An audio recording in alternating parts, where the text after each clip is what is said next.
public comment, right? It's been like 2 months since I had meetings, or 6 months, I think. No consent items. And so I guess our first order of business is approval of the fourth quarter 2013 minutes. Anybody have any questions or comments of those? Now, they were sent ahead of time, right? You bring copies just in case. I wasn't present, so I don't understand.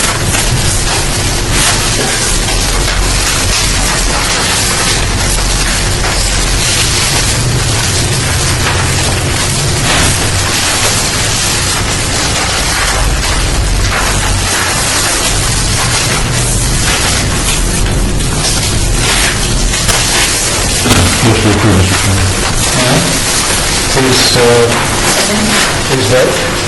All in favor, say aye. I'm abstaining, so all opposed? Okay, that motion passes. Just for the record.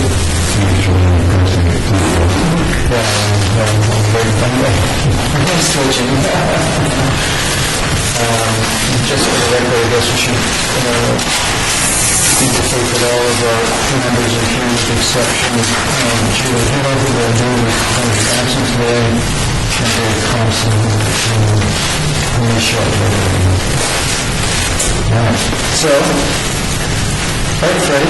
Yeah, just for my reference, can the staff present, can you please hear me? By the way, I'm coming for Dan. Yeah, so. I'm Joe Bowman, City Clerk's Office. Have you spelled your last name? Jackie Miller, with Jacquie. Yes. Okay, well, there's also an agenda, and our first review is the review of under review of ICMA, and then from ICMA, this is Ornella and Michelle, and this is going to give an update from ICMA.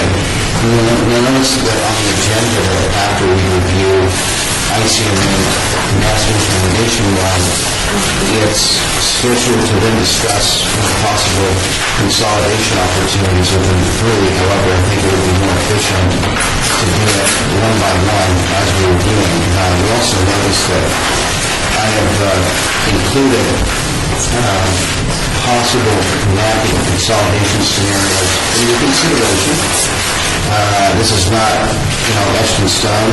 Motion should be made to, approve any of these. And also, Michelle and Ornella, I would ask for your collaborative input as well when we discuss these, just to fully vet it between the committee, myself, and the service provider. Okay? If that's okay. And with that, we'll open the vote. Tab 1 was the highlight of the market commentary for the first quarter. Equity performance in the United States was mixed, largely due to investor uncertainty around the strength and speed of the global economic recovery, as well as seemingly flawed valuation metrics. Investor anxiety was fueled to a lesser extent by the Federal Reserve Chairman. We have a new Federal Reserve Chairperson, if anybody's now, Janet Yellen, indicated that short-term interest rates could be raised sooner than expected once QE3 taper is complete. That's where the Federal Reserve is buying all those bonds to artificially keep interest rates low. Consequently, for the first quarter, the Dow Jones Industrial Average fell 0.2%. The Nasdaq advanced 0.8%. S&P 500 rose 1.8% for the quarter, its fifth consecutive quarterly increase. 6 of the 10 sectors of the S&P 500 advanced in the first quarter. Utilities fared the best, up 10%. Healthcare was at 5.8%. Materials advanced 2.9%. The laggards were telecommunications, which was down 0.5%. And consumer discretionary fell 2.8%. Morgan Stanley economists expect that U.S. real GDP will be 2.7% in 2014 and 2.8% in 2015. The global GDP forecast will be 3.4% for this year and 3.7% for 2015. Both value and growth stocks rose for the quarter. Value stocks faring better among small, mid, and large cap companies. The Russell 1000, which is a large cap index, was up 2.1% for the quarter. Russell 2000, which is a small cap index, was up 1.1% for the quarter. The MSCI All World Index advanced 1.2%. Emerging markets fell 0.4%, and the MSCI EAFE Index, that's the index for developed international stocks, rose 0.8%. The bond market benefited from the weak economic news. The Barclays U.S. Aggregate Bond Index, which is the general measure of the bond index, increased 1.8% for the quarter. Interest rates declined for the first quarter as the yield on the 10-year Treasury note fell to a quarter end of 272 from 303 at the end of December. The 10-year Treasury bond today, incidentally, is more closer to about 245. Commodities rose 7% for the quarter, making commodities one of the top-performing asset classes. Gold rose 6.7%, coming back for its 28% plunge in the fourth quarter of 2003. So interesting, the equity markets have been so hot, they did kind of took a little pause in the first quarter, and it's not surprising to see that the more defensive stocks like utilities and commodities rose. Money's out, there has to flow somewhere, and when investors get skittish in the higher risk areas, money flows to utilities. People have to pay their utility bills, things like that.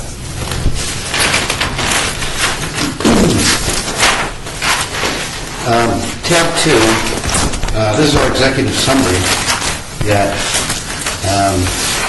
specifies our watch list funds. And the minutes reflected we had a couple, but the watch list funds that were the original watch list funds, you got the Allianz, Calvert, Goldman Sachs Midcap Value, T. Rowe Price, the Vantage Point Aggressive Opportunity T, Vantage Point Growth T, Vantage Point 4 Bond Index, and then you see the last two, which were added 12/31, because last time we reviewed the fourth quarter. Vantage Inflation Protection Bond Fund and the PIMCO High Yield Fund.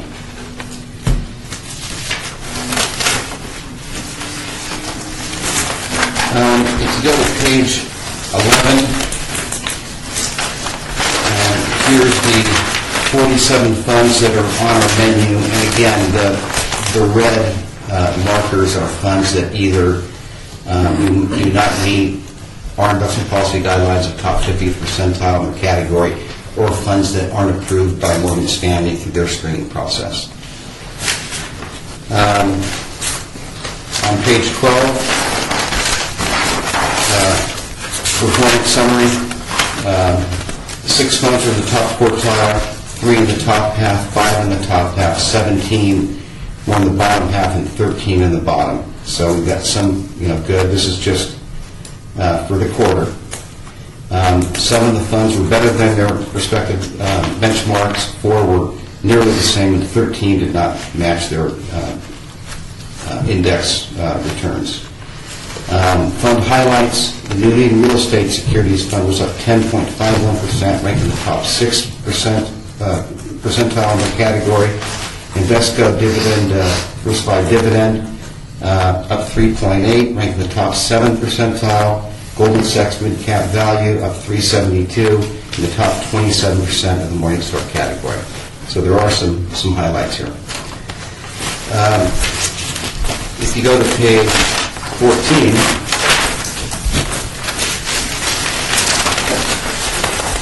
this is what makes up the $46,273,324.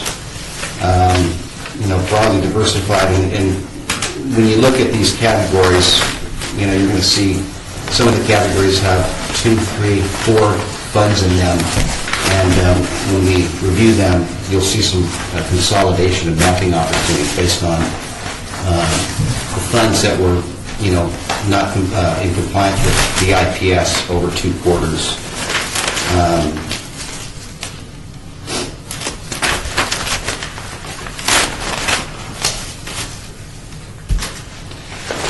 Question for ICMA. Ornella, Michelle? you've got in these small little balances in these Vantage Trust, these CD funds. Yes. What can you tell us about that? On page 17 at the bottom. Why there are such small balances?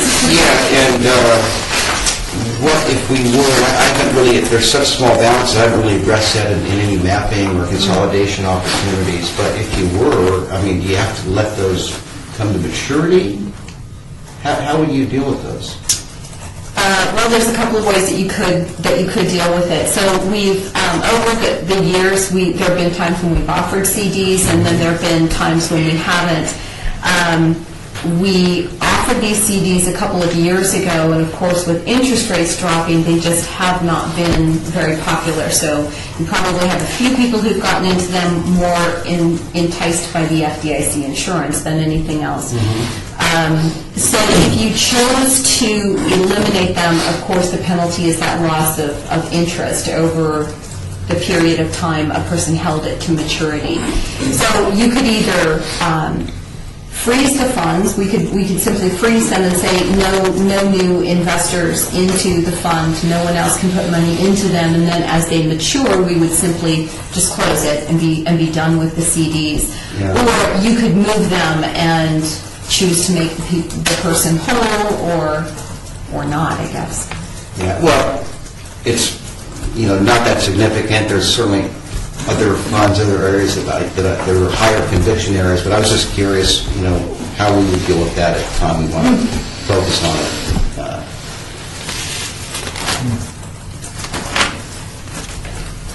it. Okay, there's no questions or comments.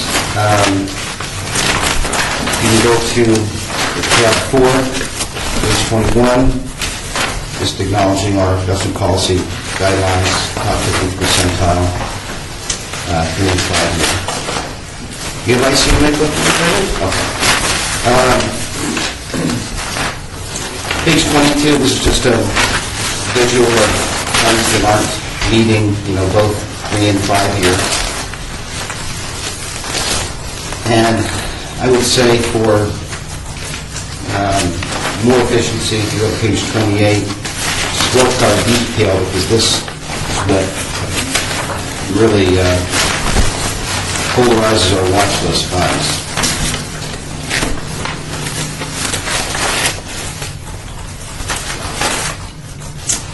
And so the Vantage Point Inflation Protection Securities Fund was placed on watch last quarter.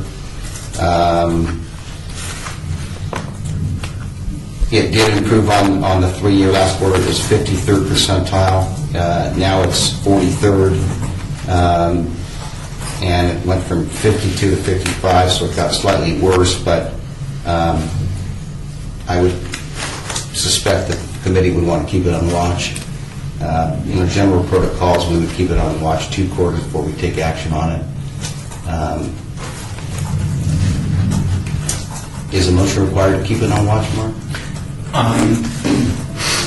don't know that we would need to, we already made a motion to put it on watch, and I don't know that we said it was on watch for a quarter. Was that Just 1 quarter, yeah.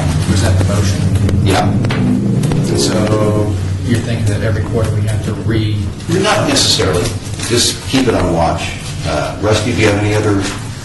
I thought it would be more inclined if you were going to, you place them on the watch list, if you're going to remove them, then you make a motion to remove them. That's what I would think. All right, so just note, keep on watch list. Can I just ask a technical question, because as I'm looking at page 28, I'm struggling to find, Yeah. are all of these, well, where is it on here that tells me that something has been put on watch? Well, I make my own notes, but there was, yeah, if you go back to the Tab 2, tab 2, tab 3. yeah, page 8. Page 8 is the watch list.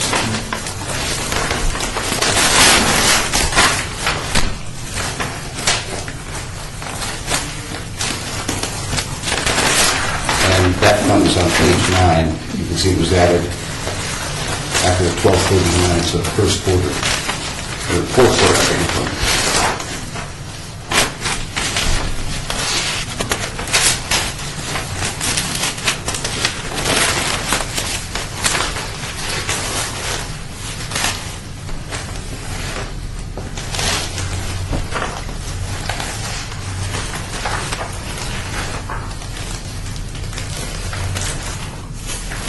Should we continue? Wait for Mark? Or? Yeah. Okay. Okay, so, On a bad day, so. yeah, I noted that the Vantage Point Inflation Protection Securities Fund will keep on watch. PIMCO total return is not on watch. You see it, it's on the edge of mediocrity, but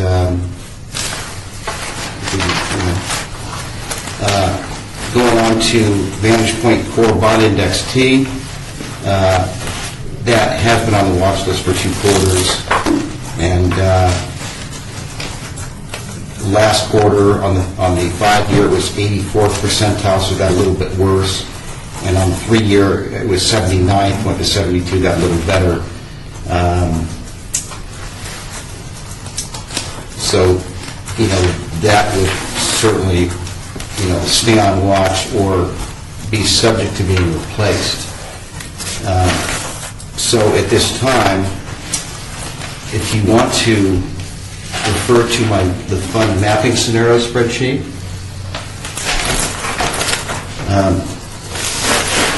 here are my thoughts, and again, this is not etched in stone, it's subject to discussion, but because as we go through this, you'll see that there's a lot of areas that are high conviction that you'll see it's pretty obvious that we should consolidate certain funds.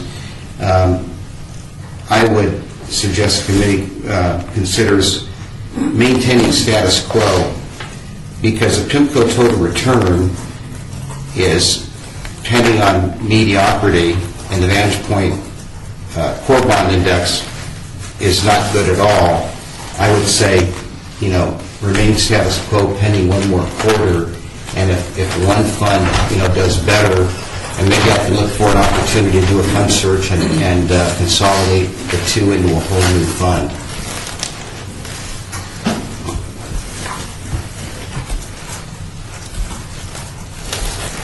And Mark, your question, the watch list is on page 8 and 9 on tab 2. But there's nothing on page 28 that tells me what is already on the watch list. I don't see it. I don't see it. Right. Okay. Tab 2. Okay, that's the cross-reference. Okay. Page 8 and 9. So when we get to the intermediate bond category, PIMCO total return is, bordering on mediocrity, 53rd and 49, and the Vantage Point Core Bond Index T, neither of them look very compelling to consolidate into. And as we get through this, you'll see that there's other areas that are kind of a no-brainer. I would say maintain status quo here for another quarter, and at that time, I can do a, fund search. If one of these 2 doesn't improve and warrant consolidation, for the other fund, I can do a fund search and present it to consolidate both of these into a whole new intermediate bond fund. The entire bond portfolio doesn't look very attractive. Well, PIMCO total return is, that was been the gold standard, and they've had their problems very well publicized lately. Their second in command left the firm, Mohammed El-Larian, been in the news quite a bit, and they've taken a lot of interest rate duration bets that didn't work out, and that's what's happening with PIMCO. But like I said, just to have some sort of agreement and understanding, I would suggest that we maintain status quo, and then after next quarter, if one of these doesn't improve substantially or warrant consolidation for the other one, I can do a fund search and present a few finalists to consolidate both of these into a whole new fund.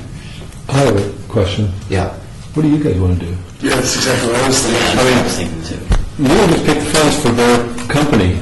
I mean, the bottom line, you guys can look at this, and if I'm assuming if they determine and they look and say, hey, wait a minute, these aren't doing well, and we'd like to come up with a list of companies that we would like to maybe suggest switching these to or combining them or whatever. But it would seem to me that your company, Russ, ICMA is completely open architecture. They don't have any stake in the game as to what they're concerned about is from the expense ratio, the revenue sharing to them, because they need to maintain a certain revenue requirement. But as far as their fund, that's between, I mean, in all due respect, that's between the committee and me, helping the committee. They're agnostic in that regard. Well, It just seems that you're driving the boat here, and so I have a little bit of a problem with it. just hang on to that thought. So, the question still is to ICMA, are you in fact agnostic, or do you have recommendations? Do you, what do you feel that your role should be in this? I think that's really what Sure. That's why I was asking. I'm just saying, what do you guys want to do? Yeah, exactly as Freddie explained, we are here as a record keeper. We don't act in the capacity of an investment advisor. So the work that Freddie does, where he comes and he analyzes the investments and provides you with a report, ICMARC does that. You probably saw it the last time, I think Sean presented that. That's as far as we go, though. We would not say to you, to the extent that Freddie has done, he takes it to the next level where he says, based on your investment policy, these are funds that need to be placed on a watch list. These are funds that should be replaced. Let me do a search and find comparable funds that, performing better, that I would suggest you map those into. We will not go there because, as Freddie also pointed out, we earn revenue from the funds. That would be a conflict of interest for us. If we were to come in here and say to you, we think you should get rid of all these bond funds and choose bond fund XYZ, maybe we're saying that because they pay us more money. And so we're actually going to be earning more by encouraging you to move to a different fund. So it's very important that the roles are separate. And as long as we earn the revenue we need to operate the plan, what funds you choose. But I'm assuming, if I might, Mr. Chairman, if I'm assuming that when you brought this plan to the city, you said, these are the funds we offer,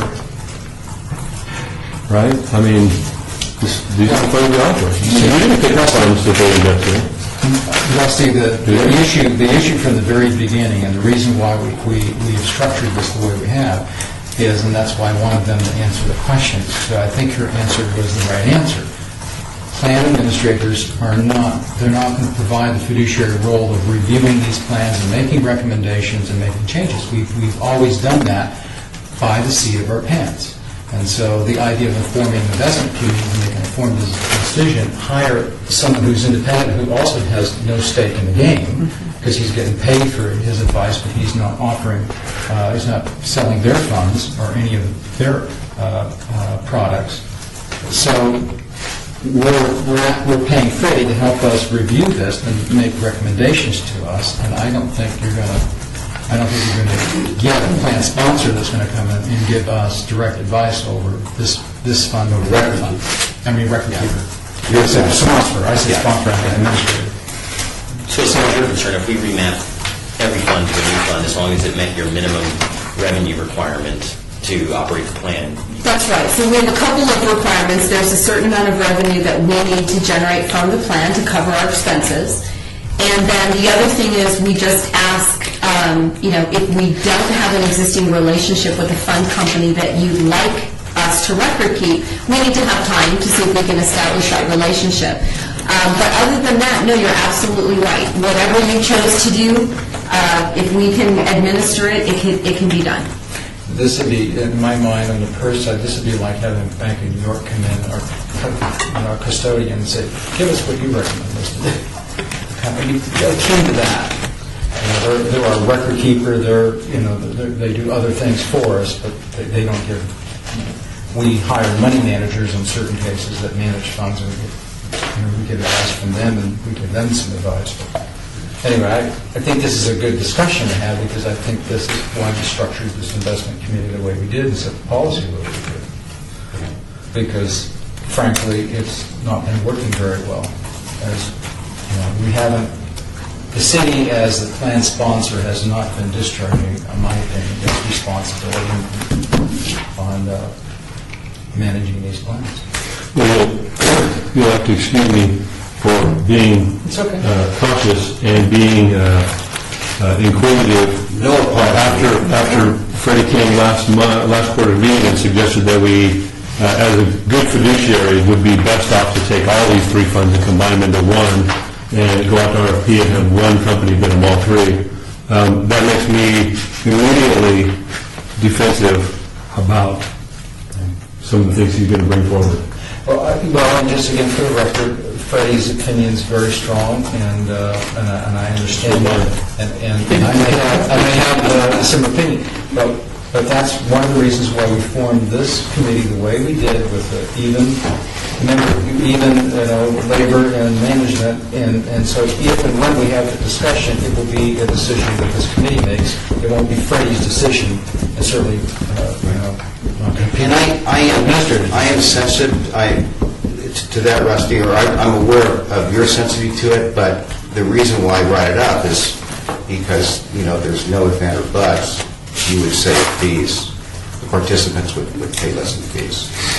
And that's why. And to me, that's akin to waking up at first and saying, hey, we're 40 basis points ahead of everybody else because our fees are low. It's the same issue. And I would like to go on record and say, Rusty, keep doing that, because there's always things that happen that if you hear it and we don't hear it, to raise the question is not a bad thing. So thank you very much for that. But within, right now, what we're doing is we're looking at within ICMA where we have very similar style funds, particularly where we have those that aren't performing. It makes perfect sense as part of our due diligence to say, wait a second, we got probably too many funds, and some of these really aren't performing. We maybe should, at some point, decide to map them to something that's more appropriate. And if there's nothing here, then we pay Freddie to do that research to make recommendations. Ultimately, the 8 of us, we decide what we're going to do and not do. And we can certainly leave it the way it is, but if we're going to leave everything the way it is, then I don't know why we need a committee.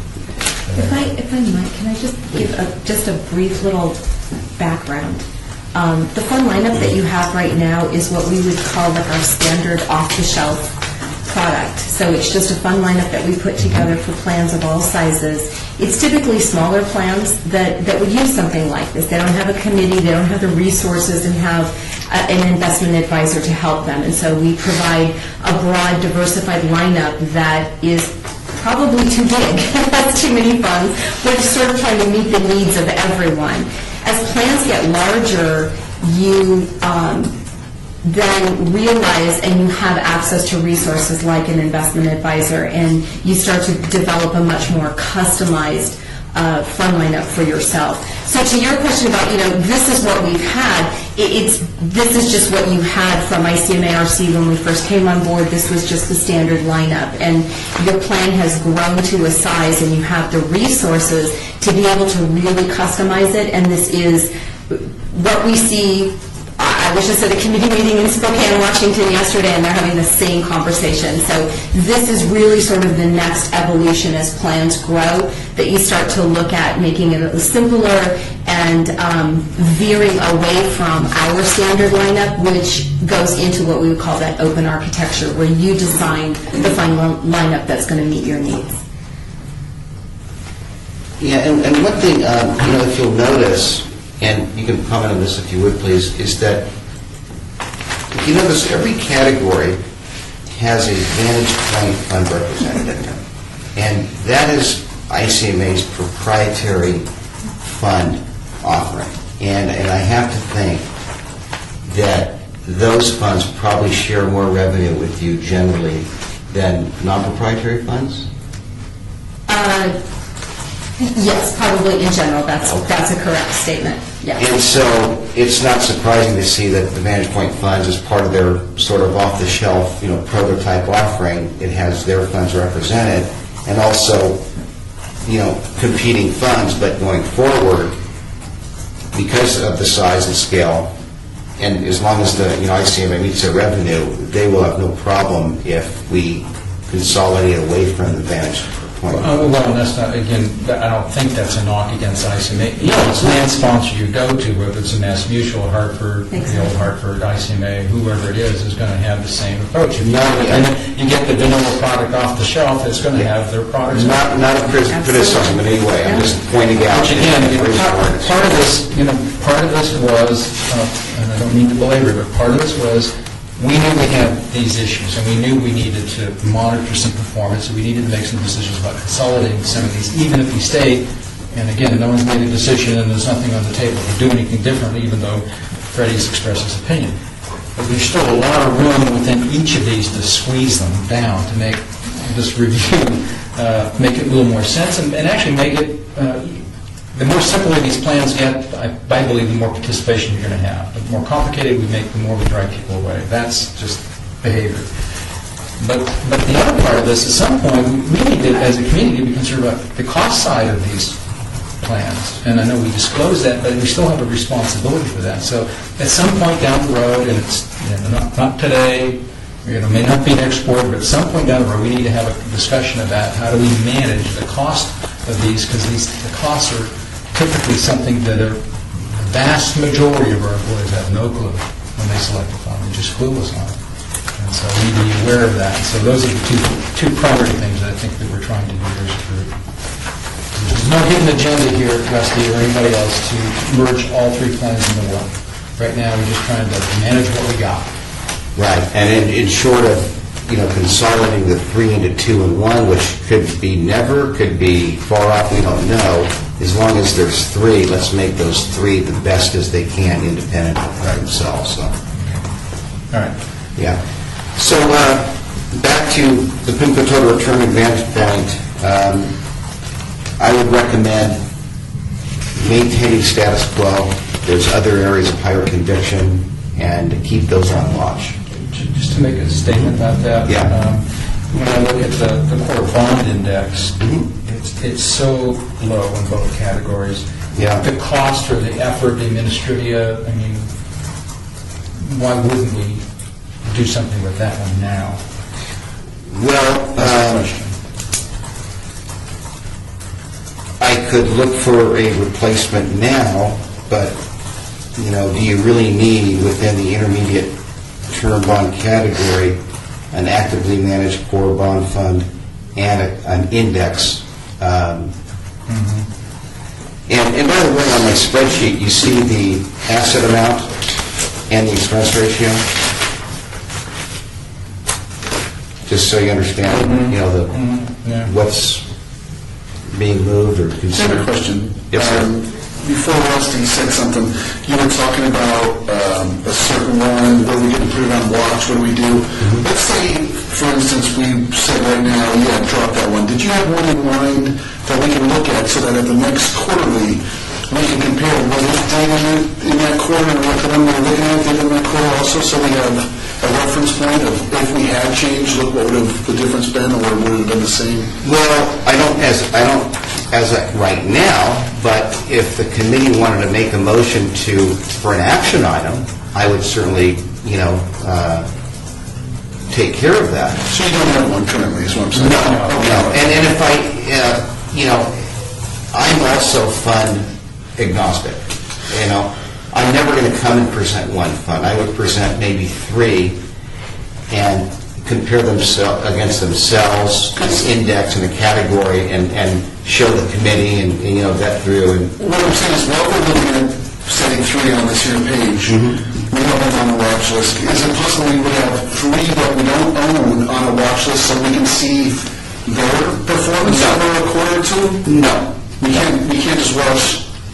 No, because once you decide that you're going to replace a fund, then I would come with a finalist list to compare. That's the only way it's manageable.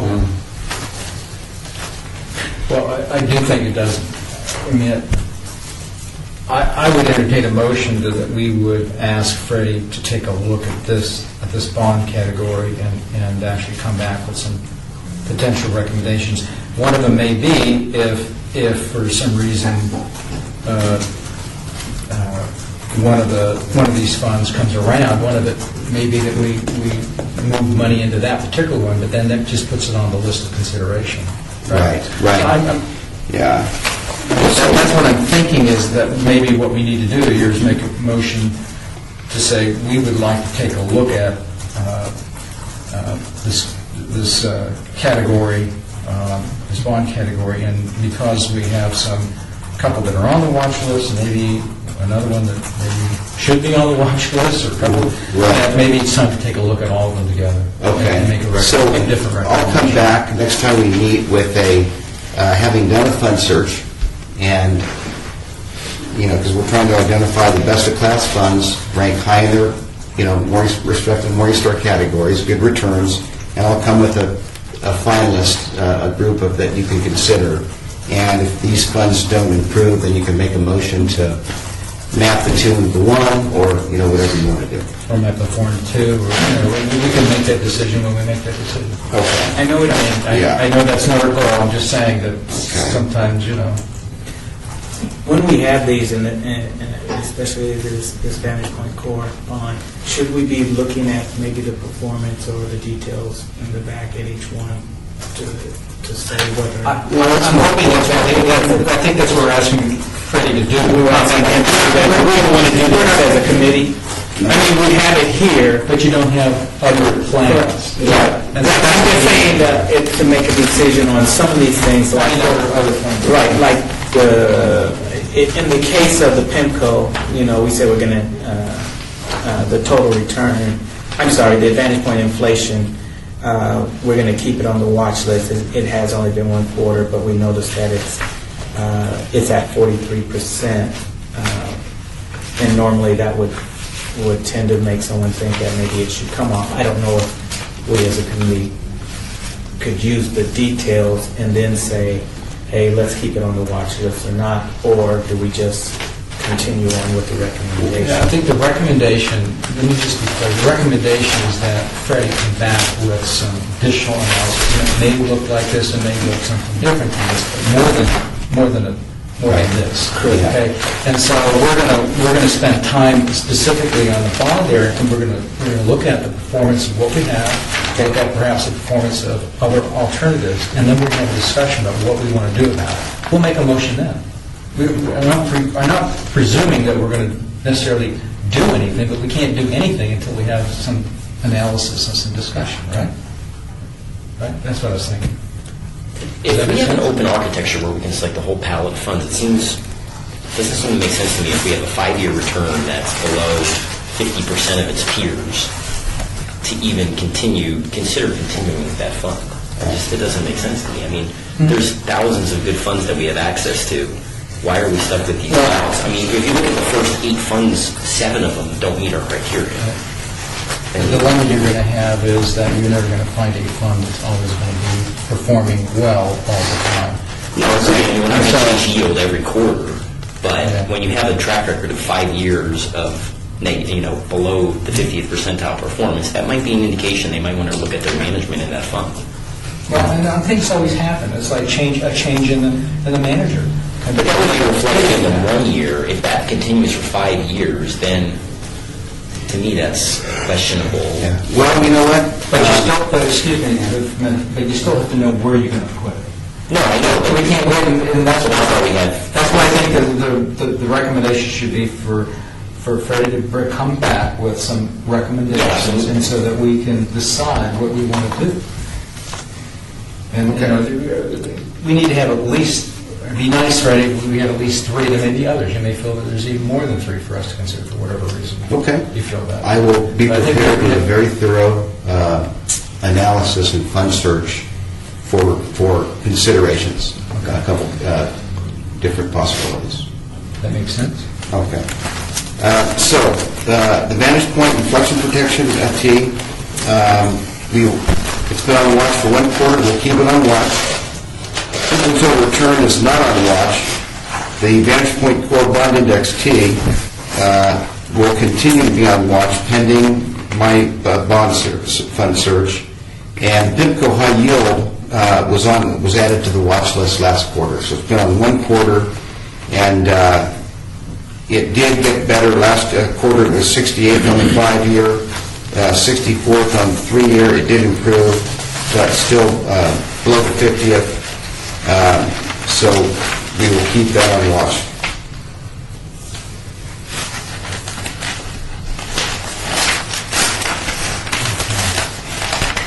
Okay. The Conservative Allocation Fund, Vantage Point, below on 5-year, but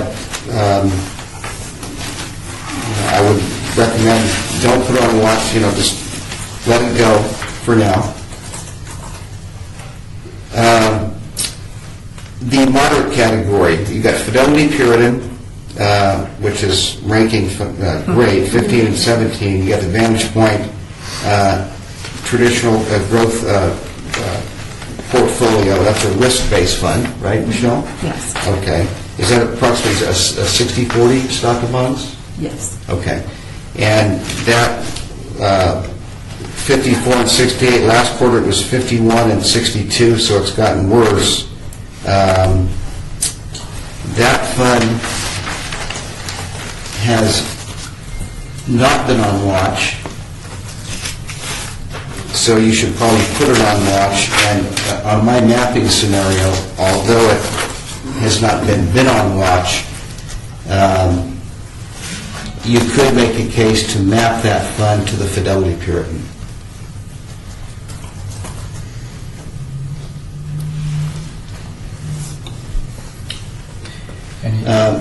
The other Anyone thing, want to discuss that? well, and one other thing that I want to suggest for consideration, and Michelle and Ornella, your input, please. When you look at the suite of your risk-based funds, you're off the shelf. You've got the conservative, the moderate, aggressive, and growth. Are you seeing any of your other plan sponsors or clients mapping those to target date funds? Yes. Yes. Okay, so the background is, if you go back, 8 or 10 years, the first wave of popularity was to put these risk-based models in the plan, a conservative allocation fund, moderate, maybe 60 stock, 40 bond, you got your growth, 70-30, aggressive growth, 80-20, whatever it is, and you get a young person with a long time horizon, 100% in their aggressive growth allocation fund, which is probably appropriate. Well, fast forward 20 years, now the person's older, should probably have a dialed down risk exposure, but that asset allocation is stagnant, okay? That's what ushered in the popularity of the target date fund. So a young person would be in a long target date fund, and over time, the portfolios would gradually dial down to a more conservative asset allocation. And there has been a lot of instances where plan sponsors bringing in target date funds, now and take these asset allocation risk-based models and map them into the target date funds. That's another very viable solution to streamline this 47 fund investment lineup. Now, a couple points of consideration is that, do you have some sort of a method, if the committee was to consider that, what's the method involved to take a conservative allocation fund? What fund do you typically, can you look inside and look at the age bands around the participants and then map them into appropriate target date funds? Typically, that's how it's done. So when risk-based funds are eliminated, the participants are given ample notification that the risk-based funds are being eliminated, and that if they choose to do nothing, if they don't take action themselves, on a specific date, the fund will map to the age-appropriate milestone. So you could have someone who's 55 years old in an aggressive risk-based portfolio. If they don't do anything, they will map to a more conservative target date fund just based on their age. But they are given that information in advance so that they could make alternative decisions if they wanted. Yeah, it is a move we're seeing more and more because it just gets to be confusing.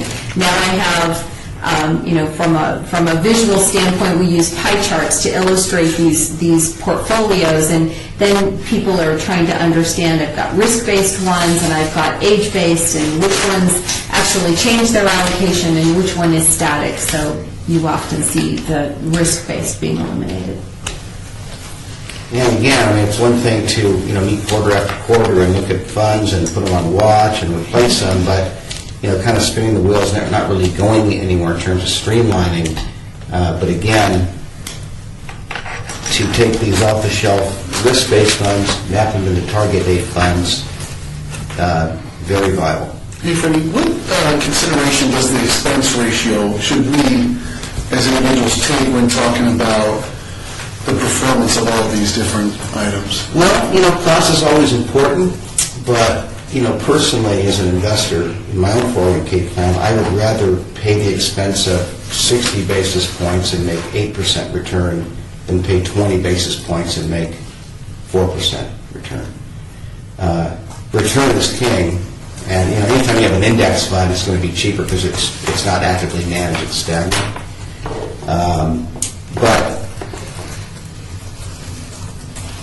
Does this expense ratio include the plan administration fee, or is this strictly the expense ratio? it's baked in. It's baked in. Into this? Their fees baked into this? Yeah, because the expense ratio is what feeds everything, John. And the expense ratio, that's the investment management. Investment management keeps a portion of it, and a portion of it goes to pay the record keeper. Okay. You seem unusually low. Like 0.2 on the, because that's an index. And it's the worst performing. No, that's a good point. So anyway, under the Smart Rate Allocation Fund, my mapping notes, suggestion says, map to a target date fund.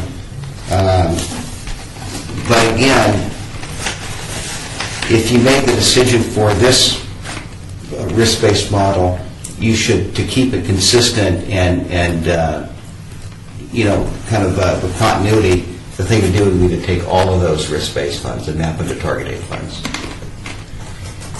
And so, I don't want to drive the show, but I want to, solicit to ask ICMA what, their other plan-sponsored clients are doing as well.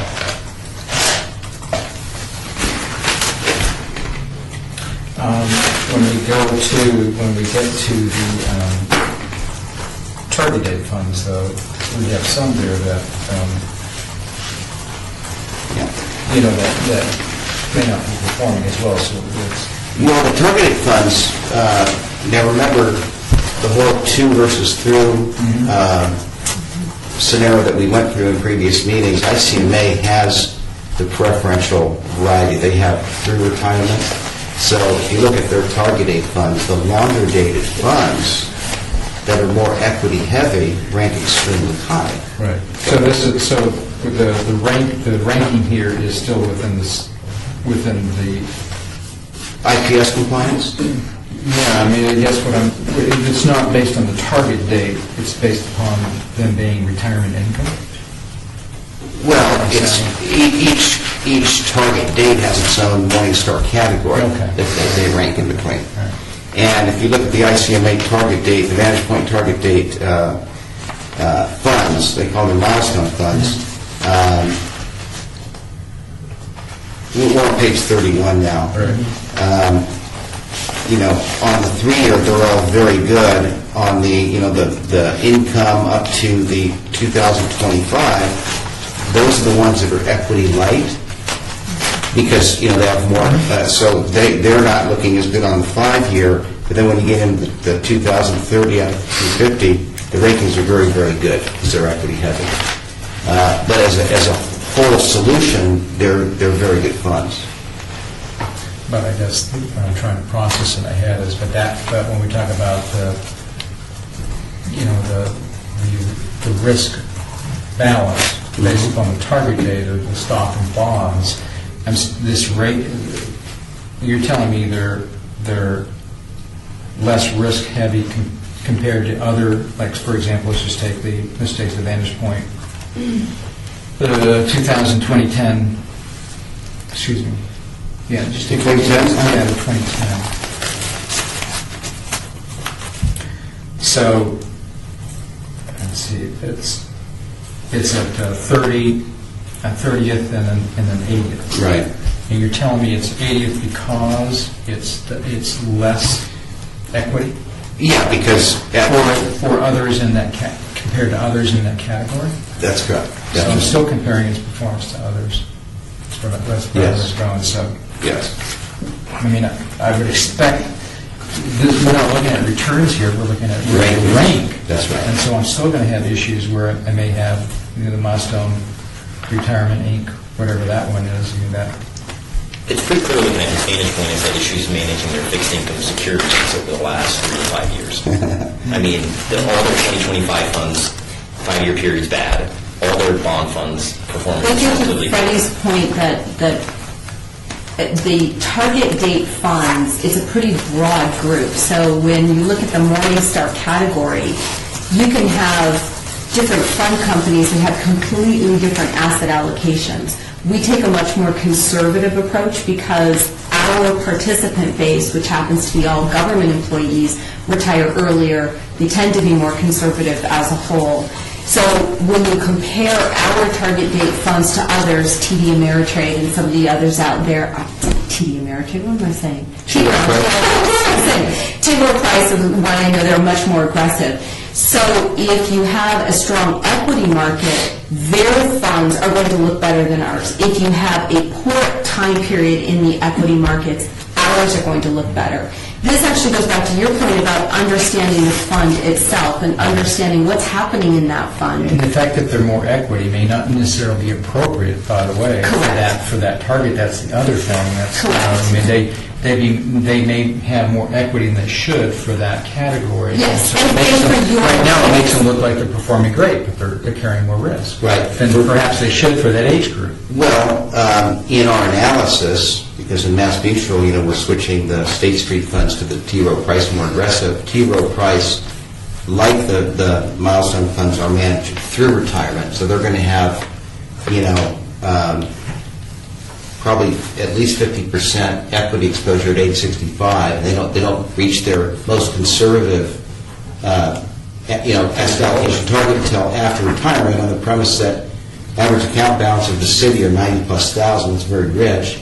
Plus, you have the PERS. That's the premise of why through retirement's better. And again, the IPS. Yes, we look at rankings as a performance criteria, but also in the IPS it says there's no hard and fast rules for replacement. If you take these target date funds as a group, they're effective and they're appropriate for your employee base. And that's why I think that, again, in the spirit of trying to make progress in streamlining this 47 fund investment lineup in one fell swoop, I think you would be doing a good service, considering mapping the risk-based models to the target date funds. Particularly when it comes to a person that might have selected an aggressive growth fund 15 years ago, But these funds may be significantly more conservative than what people perceive based on your investment preference for fixed income securities versus stocks, which I understand is an actively managed fund. Now, if you have a fund policy that you're going to only invest a certain percentage in equities, that's fine. But That's the point correct. of having an active managed fund is say, oh, the bond market's not so good right now, rates of return are miserable. Maybe we should put a little higher stock allocation. now they're very set. There's a systematic way of along every year of the glide path, the asset allocations are set. But they apparently vary by fund family. Sure. Oh, yeah. So every family, you look at their prospectus would say, this point in the glide path, this is the allocation we'll have. Every company is going to be a little bit different. So when you compare, looking at peers, especially in these target date funds, it is a little more difficult because they're just a little bit harder to compare to one That's another. true. Well, they were created because people didn't have the skill set, I guess, to manage their own Well, there's one stop ratio. Yeah. And it's all about asset allocation. But Freddie, I agree with what you just said, that we should probably start, so when would you recommend we start looking? I mean, you're the person we chose to help us, so this is our third meeting, and our next meeting is when, in August or September? So, we'll almost be a committee in the year, and we haven't done anything other than shared a room. Right. Well, Eric, we've done a lot. We've identified, that's a policy statement, identified funds that are underperforming, and out of the 102, about 32 of them, so it kind of proves that, things have been run a little loose around here.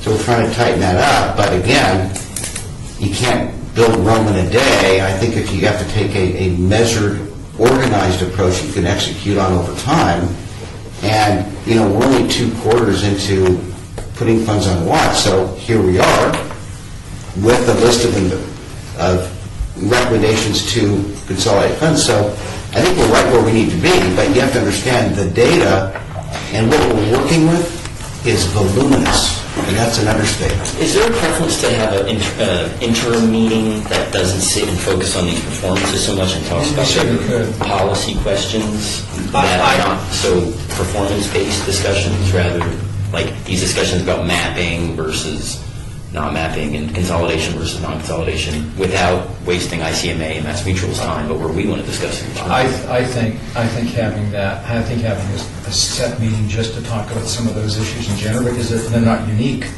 to ICMA or any of the other. They're planning issues, not fund It's a issues. strategy for us. Where do we think we need to go? Where do we need to be? Yeah, we can certainly do that. I mean, it could be 2 hours instead of 4. Right.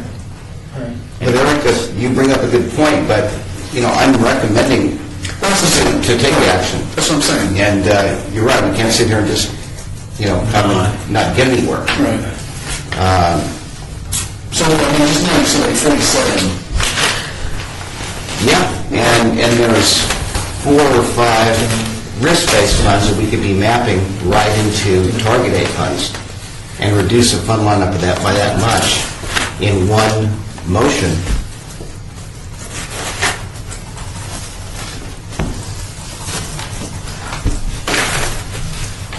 Do we say here or something?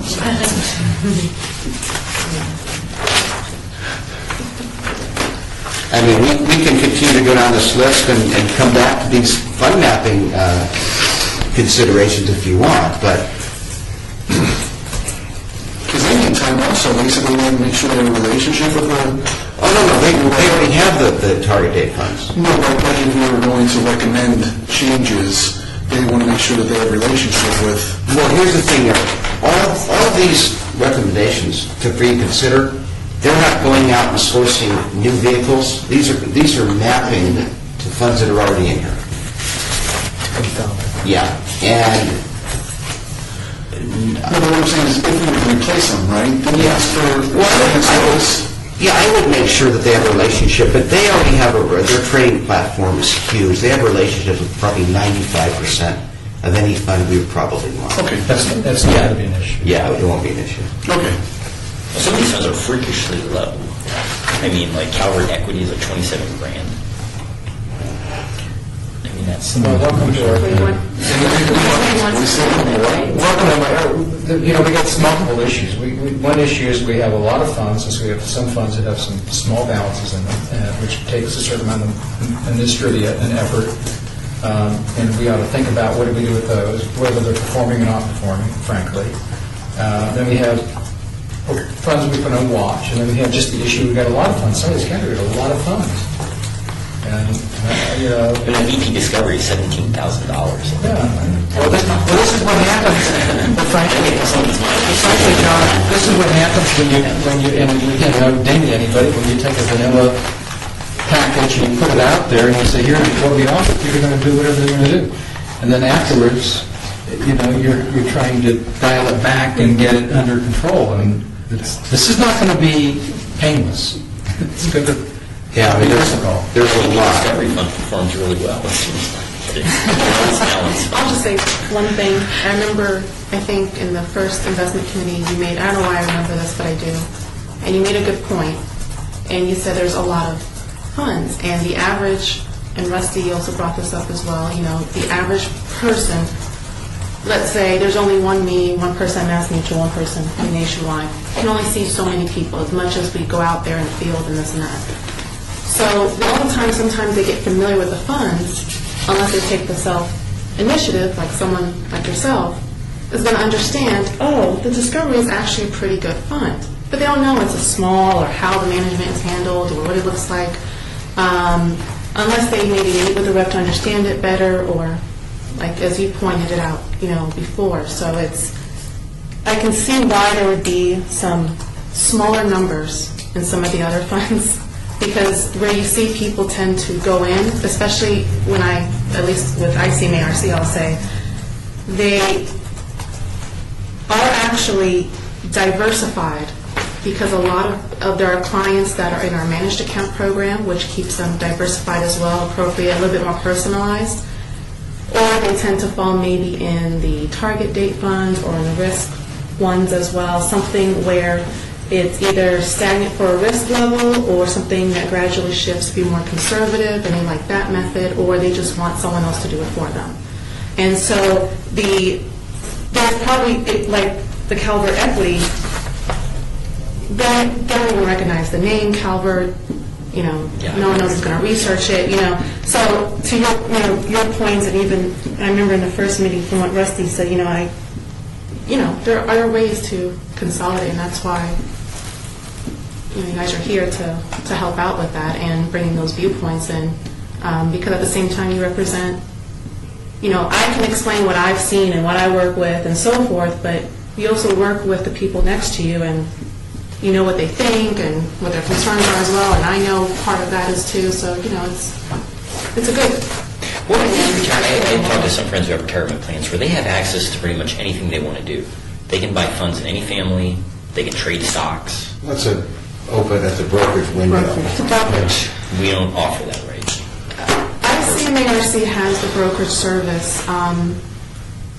For instance, City of Reno has that option available. City of Las Vegas does not. You probably would want to keep in mind that you now open up to allowing people to have brokerage access, more access to other funds, and they would do that through TD Ameritrade, and then it becomes more of their responsibility even more. So think about the brokerage will open up more options, which is great for someone like me, you even, I love this stuff, right? I mean, I can get into it, but your public sector employee who has more than half of their retirement income coming from PERS are not typically your average investor in the private sector who's going to be as dependent on their retirement income as much I'm not going to as have it as the only option, but... No, it's one way though that you can reduce the fund lineup and still give people choice. So if you want to have the... John, and that's one of the things we talked about, that we have talked about before, it's just yet another thing, is do we want to offer that? I'm saying if you want to have the basic funds be Vantage Point milestone funds, with maybe a smattering of a bond fund here or there, and then have the brokerage option for the people who are more actively managing their portfolio, then we don't have to worry about going through 40 funds every quarter. There's a palette of straightforward funds for people who don't want to be bothered, and then there's a brokerage option for the active investor who wants to go seek out their own information. Well, the only issue with that is that many Advantage Point funds are ranked below the 50th percentile. I think he meant the target date. Target date funds as the base option for everybody who doesn't want to actively manage anything, because that theoretically is the best model portfolio for that person. Or if you choose to actively manage, you buy it through the brokerage account. I see. That makes a lot of sense, however, because of the number that we have now, we're talking about maybe 2 years that we would have to drill down to that, because we would have to convince how many people to... But because we consolidate the funds. Right, because right now, we would... We're not talking about a flip switch into that. It's a consolidation of funds with the addition of the mapped. Well, that's a very progressive idea. I think we're a ways away from that right now. Let me try to get back to that. I think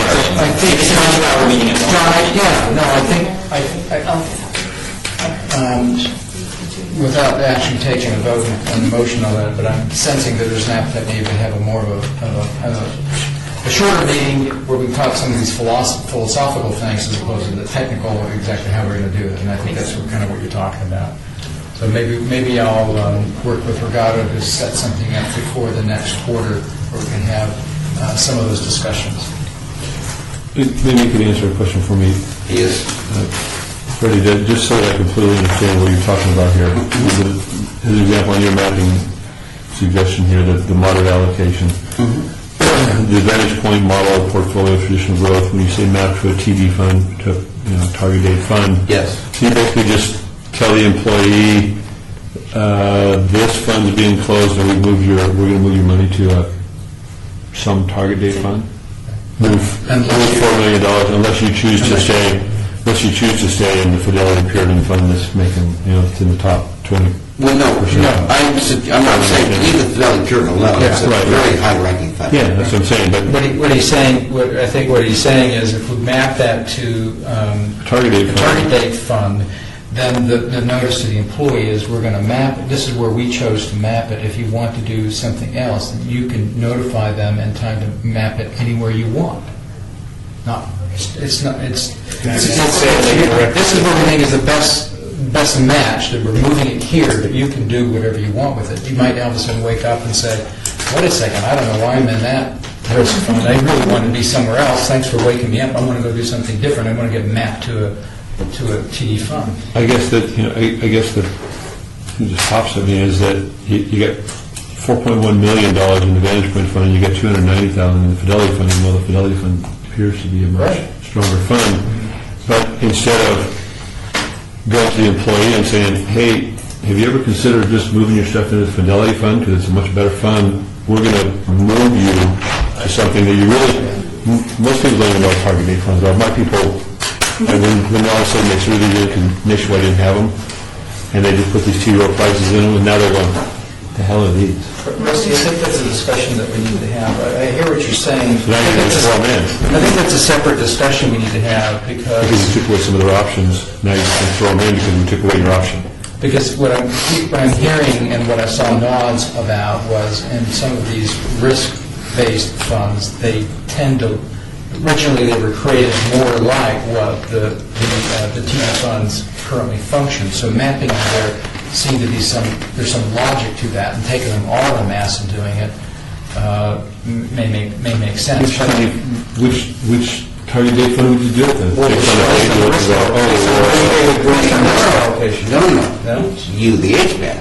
Because you're taking them, you're taking... So you don't look at the age, you don't look at the age. Look at the person and say, well, you're 45 years old, here's where you're going. Yes. Okay. That's what the premise of the target date fund is. Why is that better? Why is that better than? See, this is the way. Thanks, John, for getting this. But this, now I'm back to why is that better than saying, hey, for this lottery allocation, the Fidelity Fund. Yeah, that's exactly. Why is one better than the other? That's his question. So instead of, are you saying, why not just map it to Fidelity? Yeah, why don't you bring us back 3 options for a better moderate allocation fund than the Vantage Point model for portfolio? Let us pick 2 options in that category. If that's, and granted, we've already talked about the concept that we probably should try and figure out how to reduce the 47 funds down to a more manageable number. I get that. So even if you said, we're not going to bring you another option, we're just going to transition your funds, this $4.1 million from Vantage Point model portfolio into Fidelity Puritan. Instead of moving it over here to the target date fund, why don't we move something that's in the top 20 percentile for the last 3 or 5 years? You could certainly make the argument to map it in Fidelity Puritan too. You certainly could. But again, trying to keep it sort of with continuity, you've got these Vantage Point risk-based funds. You've got the conservative, moderate growth, aggressive growth, and income. And generally they come as a set. So it would be a little awkward to map some of the risk-based funds into, competing into, other funds. You need to educate us on this concept in the next meeting. There's a lot of education that we're missing.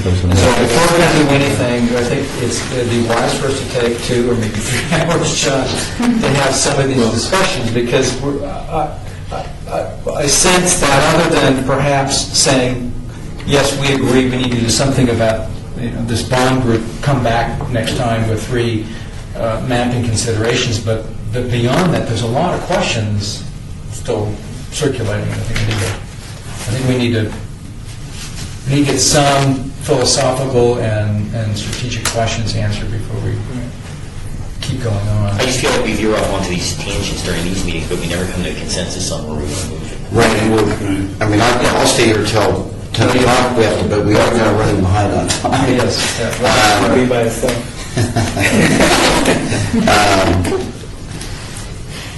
A little bit easier to come to a decision. So basing on the moderate allocation fund, for now maintain status quo. Is that, I think that's what we're saying, Okay, because I don't think we know what we want to do yet. okay. And, you know, granted, it's not like you're taking an individual fund, you're taking a suite of funds, and it is a little more complicated when you're talking about the risk-based models. Okay. Okay, getting down to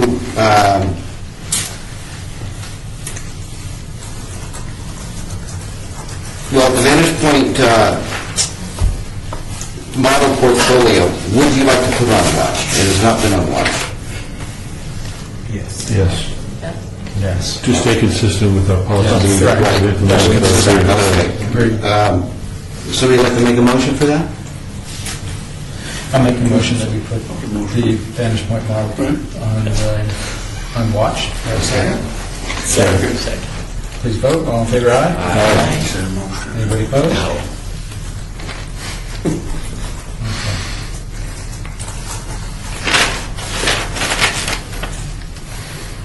Okay. In the large value category, you've got 3 funds.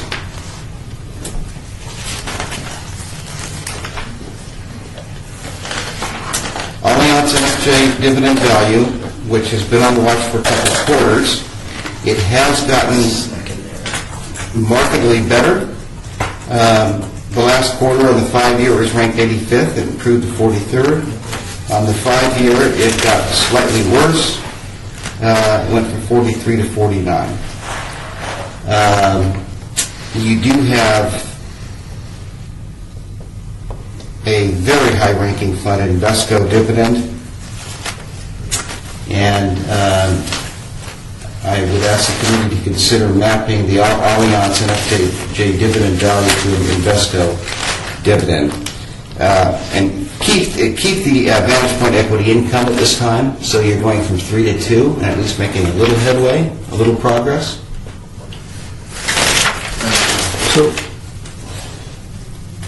So when we keep the Vantage Point that's now in the 70 percentile, and we would get rid of the fund that should actually drop off the watch list, it's improved in the both 3-year and 5-year rate of return, although not overwhelmingly, Right. but it has showed progress to move from point A to point B to moving forward, getting better. But yet, a fund that's gotten worse, we're going to keep that one and get rid of one that's getting better. Well, the Vantage Point equity T has not yet been on watch. I understand that, but you're saying here's one that's just now in the 70, you've got one that's moving in one direction, and one that now is moving the other direction, Yeah. if you followed what your logic here. Yeah. And you want to get rid of the one that's moving in the right direction and get the one that's moving in the wrong direction and keep it. Why don't we move all 3 of them into one? Yeah. If you want to do that, let's move all 3 of them into that. Okay, so in other words, consolidate. Because the policy we had is that we would put it on a watch list first. Now that, sticking Okay, with the but this one is now no longer on the watch list. well, this one we decide whether or not it's already, So so we would have to remove it. Yeah. So the suggestion would either be A, we leave it on the watch list, B, take it off of the watch list, or C, take it off of the watch list and then move it to Which is moving on. You can still consolidate it. Consolidate it. In the name of progress, moving 3 to 2. I was going to say, I don't think there's anything in our policy that prevents us from consolidating plans, whether they're on the watch list or not. Correct. Right. Okay, so I think, but I'm sympathetic with your Then comment. I would like to ask the question, or at least, would you entertain a motion then to remove Alliance GI dividend value off of the watch list? Sure, I understand that. How long have we had it on? It's been 2 quarters. It was on 2 And quarters. how was the last quarter? It was worse. It went from 85th to 43rd on the 5-year, and 43rd to 49, so it got a little worse. Now, Westy, you're saying take it off the watch list, but then when you're And then what? And then evaluate it another quarter to see if it's going to continue moving in the direction that we think that it has shown progress to move toward. And at the same time, we do another quarter to see if Vantage Point is going to move the other direction. Okay, so therefore, You don't have to have a list to watch it. You don't need to necessarily take out the list to continue watching it. Are we going to be consistent with the policy, though, or not? If a policy... We never established the policy of... Moving them off. Yes, we never established that. I'm just saying, if you've got a policy to move them on, what's your policy to move them off then? well, first of all, there's no hard and fast Lay it rule. on the table. There's no hard and fast rule for replacing the fund, and there's some discretion around it. But again, are you saying, based on that, then take no action on consolidation? I guess you made a motion, but my question is, taking them off the watch list does what? What does it do, other than takes them off the watch list? Well, if nothing else, we set a policy for how we're going to manage this fund, or manage this committee. Well, With regard to that, how long do they stay on the watch list once they move out of the bottom 50%? they start off, they go on with the vote, and they come off with the vote. It's not an automatic thing. I don't see it being an automatic thing, because if it was, why vote? But there's criteria for putting them on the watch, to having a vote to put them on the list. The criteria is that they're in the bottom 50 percentile for 2 quarters, for 3 year and 5 year. That's the criteria for which we move them onto it, or have a vote to move them onto it. What is the criteria? They stay on the upper 50% for 2 quarters before you take them off. Can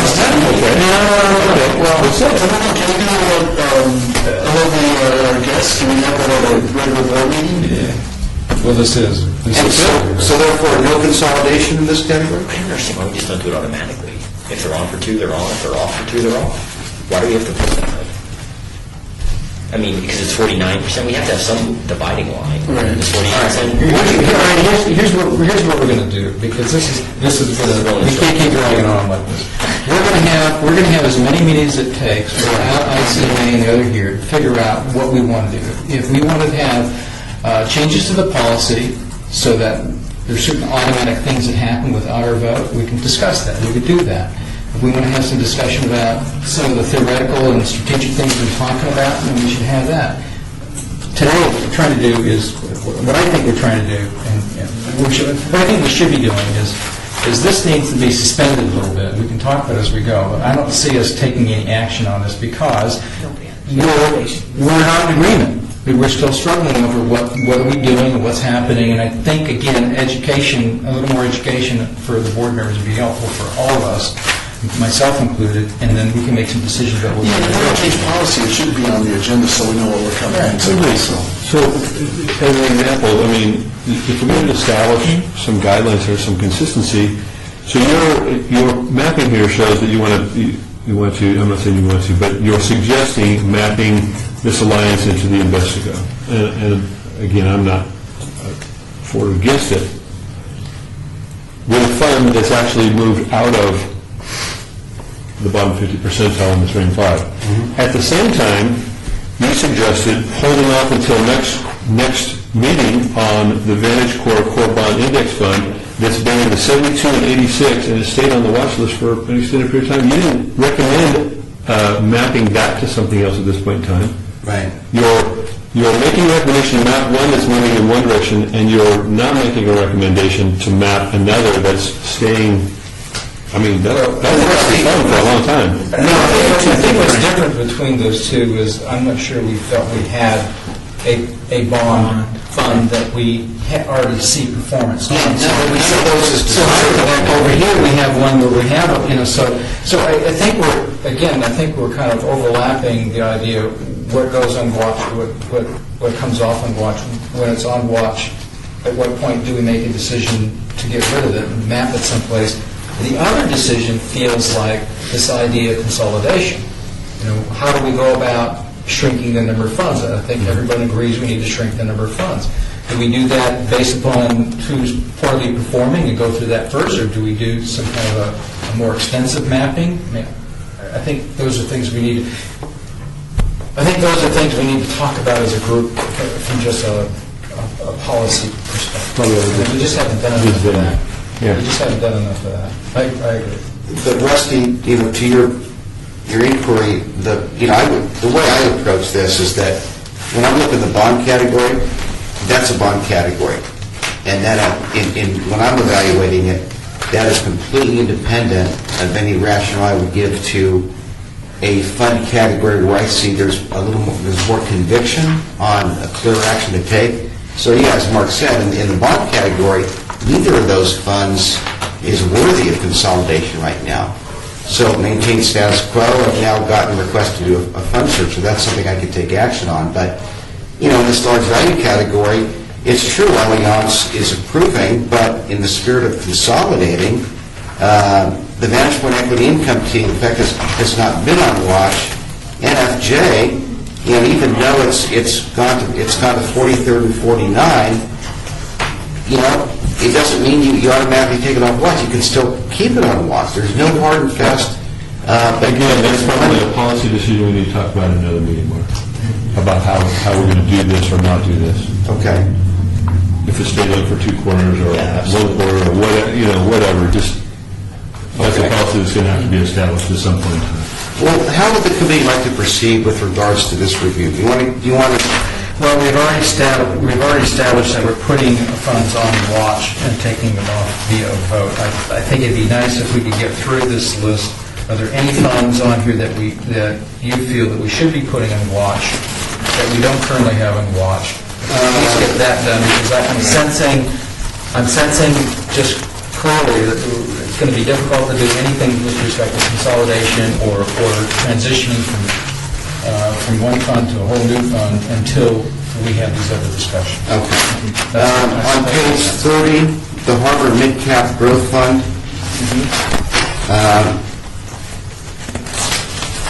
Last quarter on the 5-year was in the 78th. It did improve the 55th, but on the 3-year it was 43rd, and it got worse to the 54th. So that would certainly be a watch list. Can I have a motion I'll make a motion to put the Harbor Mid-Cap Growth on watch. Second. There's a second? Second, and I'll withdraw my motion to remove the other fund that I had made a motion to remove from Thank you. the watch list. And, I'm sorry, the NFJ, was that the NFJ dividend value? No, I had made a motion, yes, it was. Okay. I'm sorry. So that fund remains on watch. That will remain on watch until we establish a policy evidently about how we're going to manage this.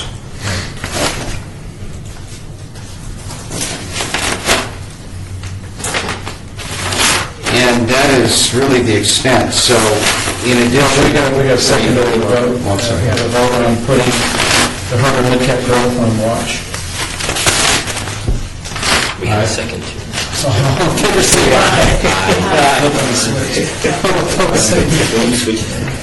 Okay, motion passes. On page 28, do we vote to put down 2904 additional on watch? We did. Yes. Okay.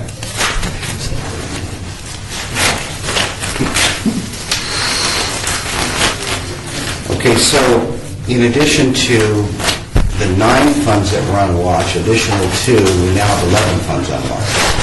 Cool. Well, and I think our goal needs to be at the next meeting is to talk through all these things so that we can. I think there's got to be a way that we can structure these meetings so that we're taking policy-type decisions about, from a strategic decisions about how we want these plans to look and function and how we want them to operate to make our lives a little easier versus reviewing the funds with the administrators. And maybe some of it may just be, we just have an automatic policy. When it goes on, when it comes off. And then we can focus on what do we do if it's on for long enough, how do we go about mapping those someplace, or how do we go about getting other options, and how does that fit into the whole strategic plan of trying to consolidate these anyway, regardless of performance. I think some of these we're going to find. Yeah, that's a good idea because, quite honestly, I'm coming. My intent is to come here very well prepared, having done a lot of research to identify some opportunities. I think we can make some progress, and I guess we're not going to get any traction until we get the committee firms up some policy. So. But I mean, in reality, if we have a vote, if someone seconds it and they want to move these two together, then, and that's what we're here for, if they want to consolidate, we throw the vote out there and it wins and wins, and it loses and loses. The question, though, Eric, is do we as a collective body feel we have enough informed, can we make an informed decision other than just a red box and a gray box? Well, I don't know that we do. And the other thing, Eric, is that you had mentioned earlier is, if we had this to review before we got here, so we'd at least have a clue about, just with the discussion we're going to take place about how we're going to consider mapping these things. That didn't occur. This first time I've seen this, and I'm assuming we're going to get it two more Yeah. that I haven't seen yet either. Right. We're going to have that discussion. Right. So It's all. you're throwing a new concept out here. I mean, we talked about it, but you're throwing the concept out and saying, hey, here are my suggestions. It would be nice if we saw that so we could say, have our questions ahead of time for you to say, you're considering this, why, or whatever, what's the policy, what are we doing? I'm just throwing that out for All right, so, suggestions or debate or discussion.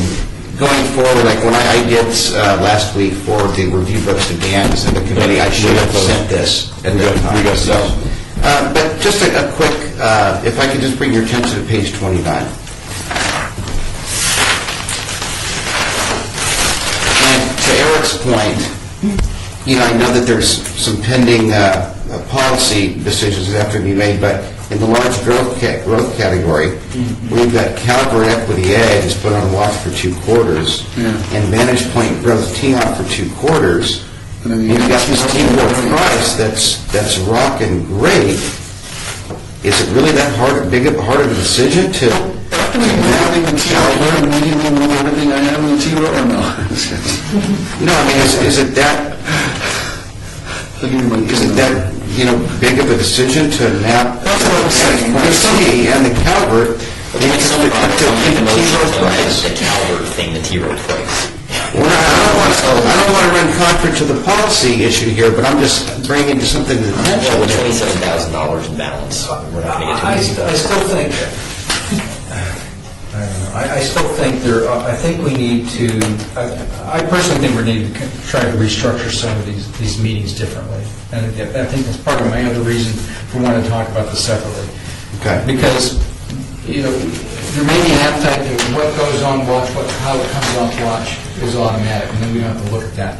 Well, that's going to change the whole complexion of what we're going to look at with you. Right. Because now I'm only going to want to look at the stuff that went on and off automatically, and then we're going to have different discussions about, okay, how do those map, and I can have a focused... Well, look, I mean, there's some things that are just glaringly ugly. I know. I know. I don't disagree with you, Eric. Okay, but, and again, sound like the contrarian, but at the same time, your suggestion we move to T-Row price, and certainly, the numbers of the T-Row price, 1522, Fidelity's at 2743, not as performing as well. What is the difference between moving, you're taking people, now the Calvert Equity, that's easy because the expense ratio is so high. But with the value, or the Vantage Point growth, the expense ratio is low, but the fund's performing poorly, so it needs to be moved. So, when you're suggesting move to T-Row price, which is actually 93 basis points, compared to Fidelity, which is 67, so what's the offset? So you have a fund that's performing very well, but it costs more, and a fund that's performing not quite as well, but it costs less. Yeah. If you're getting into that philosophical debate of, do I go for the value of the fund and pay a little more money, or do I take a little less fund but pay less money? That's philosophical. You could argue that both ways, and quite honestly, you could make great progress if you did consolidate to Fidelity, but really what I'm looking at is performance. Right. First and foremost. But in the name of progress, there was an opportunity to make 4 into 2. But still, the question is the difference between being ranked 22nd versus 43, is that difference, to Rusty's point, whatever that is, 75 basis points, or whatever the heck the difference is. It looks like, it's not 75, but it's 70 basis points. And really, So is that difference in performance better than the 70 basis points in extra fee I'm going to pay? That's his point. Yeah. And that's why I'm saying to you all that I think when we meet and talk about, if we need to have a more focused discussion and about the poor performers, and then what are we going to do about them, and that discussion needs to be deeper than these colored boxes. And now we're talking back and forth, and someone's going to already, I know you're already back here looking at, the charts.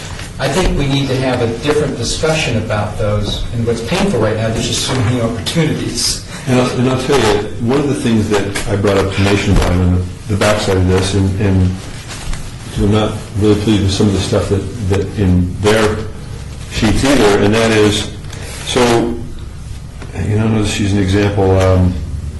So, you've given us the percent, or, what one is in the percentile with their peers. Now, T. Rowe Price, so they're top 15 percentile and top 27 percentile.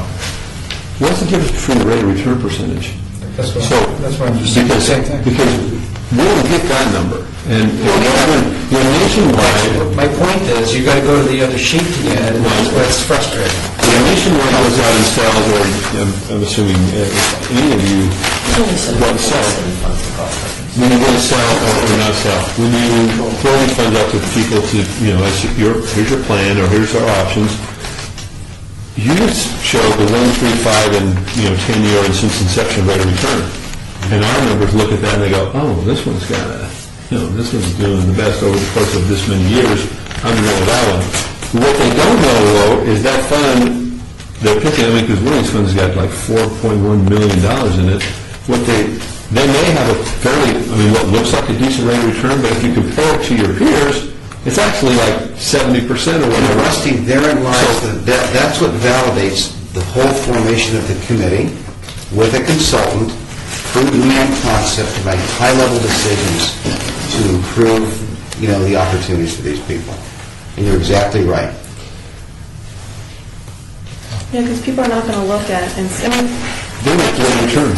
all they see is just an average. They don't know that within that 5 year, they had did 20% one of the years, and another year did 14. And they also don't look at that Fidelity Contra Fund holds Google, Amazon, Facebook, and that the T. Rowe Price Growth Stock may hold different, and the percentages of equity sectors are different in the Fidelity Contra Fund versus the T. Rowe Price.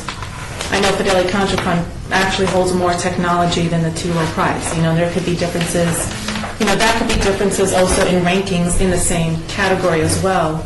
And then you start delving more into... You mean people don't look at that when they choose? Of course not. But I'm wondering what, differences are. Those could be just with the holdings, the fund manager, many things. And consolidating could make it easier. If you look at page 40, you can see the returns of those three funds, and you can see the difference. Rankings aside, you can see the disparity in the absolute returns. They're very similar. So if you're looking at, the T. Rowe Price, Fidelity versus the T. Rowe Price, depending on time periods, over a 1 year period, T. Rowe Price does much better.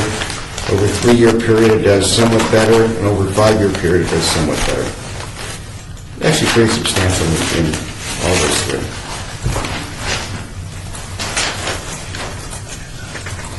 And to answer my question, that return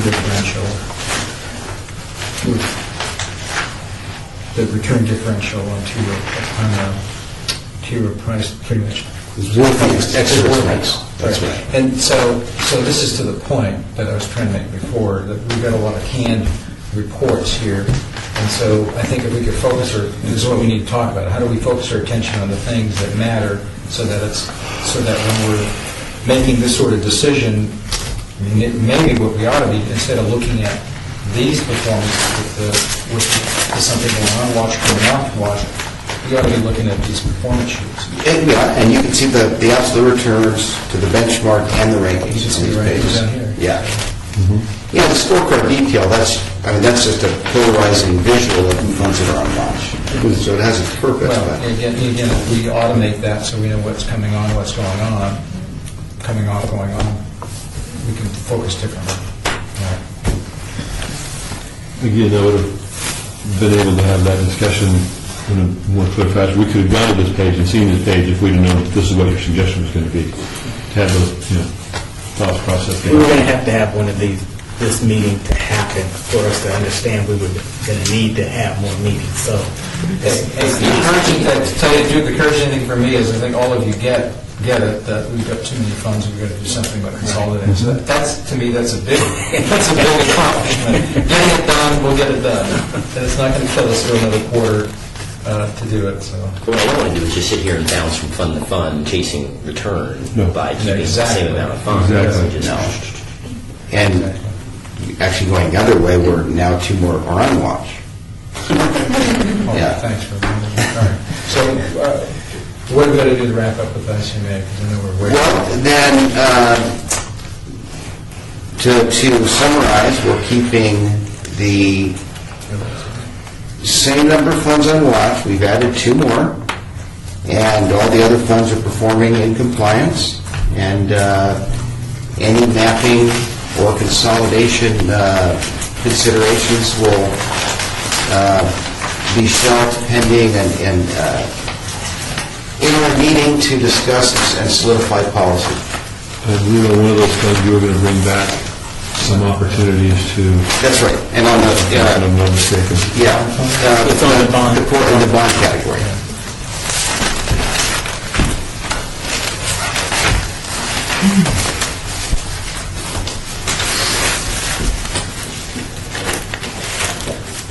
Okay.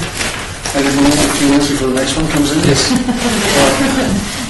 So no action on our part, right? We don't have anything on our to Chocolate chip cookies. Is the email plan that you offer the brokerage option? Just, I mean, can you share it in an email? Do you have like Information. your plan information that you provided them? Can you share that with us, or is that kind of proprietary to your email? You said they want more. yeah. Although, no, when I said the brokerage, what they do is they allow, basically through their account access, they... They allow access to TD Ameritrade? Yeah, you can send them the, How does that function? she can send you the brochure. So you can see it. We probably already have it. I'm sure we probably have it in your RFP someplace. Yes. For that matter. That's okay. So you can, so you can do it. Yes. Thank you very much. Thank you. Any individual person... You can send it, you can send it to Dan.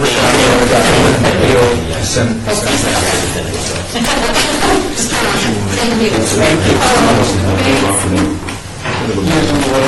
What they do is, They've been- and then there are 2 different types, of course, expensive.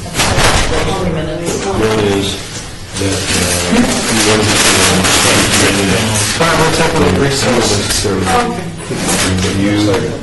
They will group people with age and investment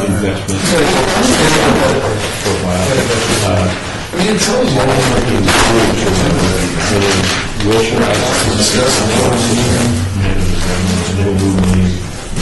Fairly actively. I just think, I think there's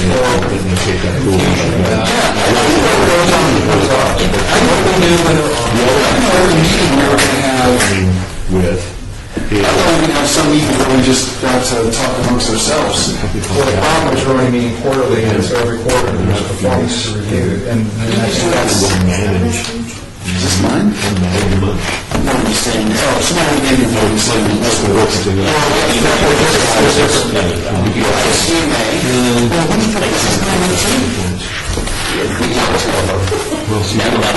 ICMA.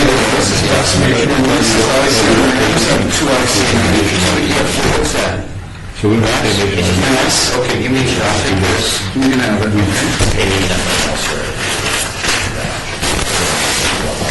there's not many feedback.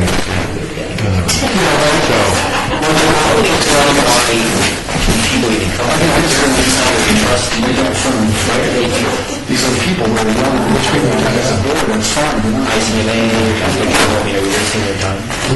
We probably don't need them, except on certain occasions. Once a year to meet them and... You know, hey, listen, we're on recess, so I kind of like the idea that we create some kind of automatic triggers that puts funds on watch or takes them off. And I like the idea that we should be looking at a couple of things going forward. One, we should be looking at what's a strategy to consolidate the funds down anyway. And part of that's going to be, well, where are the non-performing funds? Where are the funds that are on watch? Because obviously, those are the likely candidates that would be closing and rolling into something else. I'd like to have us spend more time on those sorts of things. And then, so then when we come together on a quarterly basis, we're dealing only with the things that, new things that have come on the watch. Let's say it takes us, I don't know, 2 more meetings where we actually make all the decisions we currently want to make relative, what are we going to close and where we're going to consolidate and where we're going to roll it to.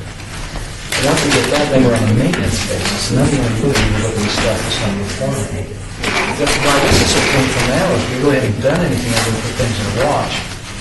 And, you know, I think what's interesting is we have just to analogize, we have a file cabinet with funds thrown in by ICMA, Mass Mutual. The file cabinet has never been filed by the plan administrator.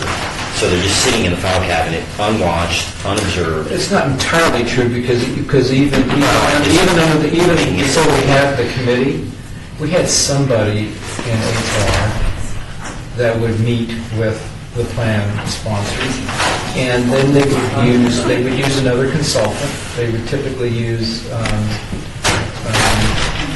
benefits consultant that we use for most of our health plan and insurance stuff, but we would use them also to help give some advice. So we had the HR administrator, we had a consultant who was not a specialist, well, Freddie is, to give some advice, and in the plan, the administrator would bring their own folks in, and then they would make a recommendation. And He said they just said it. I'm just saying that's how it worked in the past. So who's doing that? But they're saying they're not to do Ultimately, HR was making the decision. the final decision. Well, we had a committee of 3, but it was HR. I'm just impressed with how many words Freddie knows, which means a lot. He used four different words that mean a lot. What is that? I wish I wrote it down. I'll have to ask her.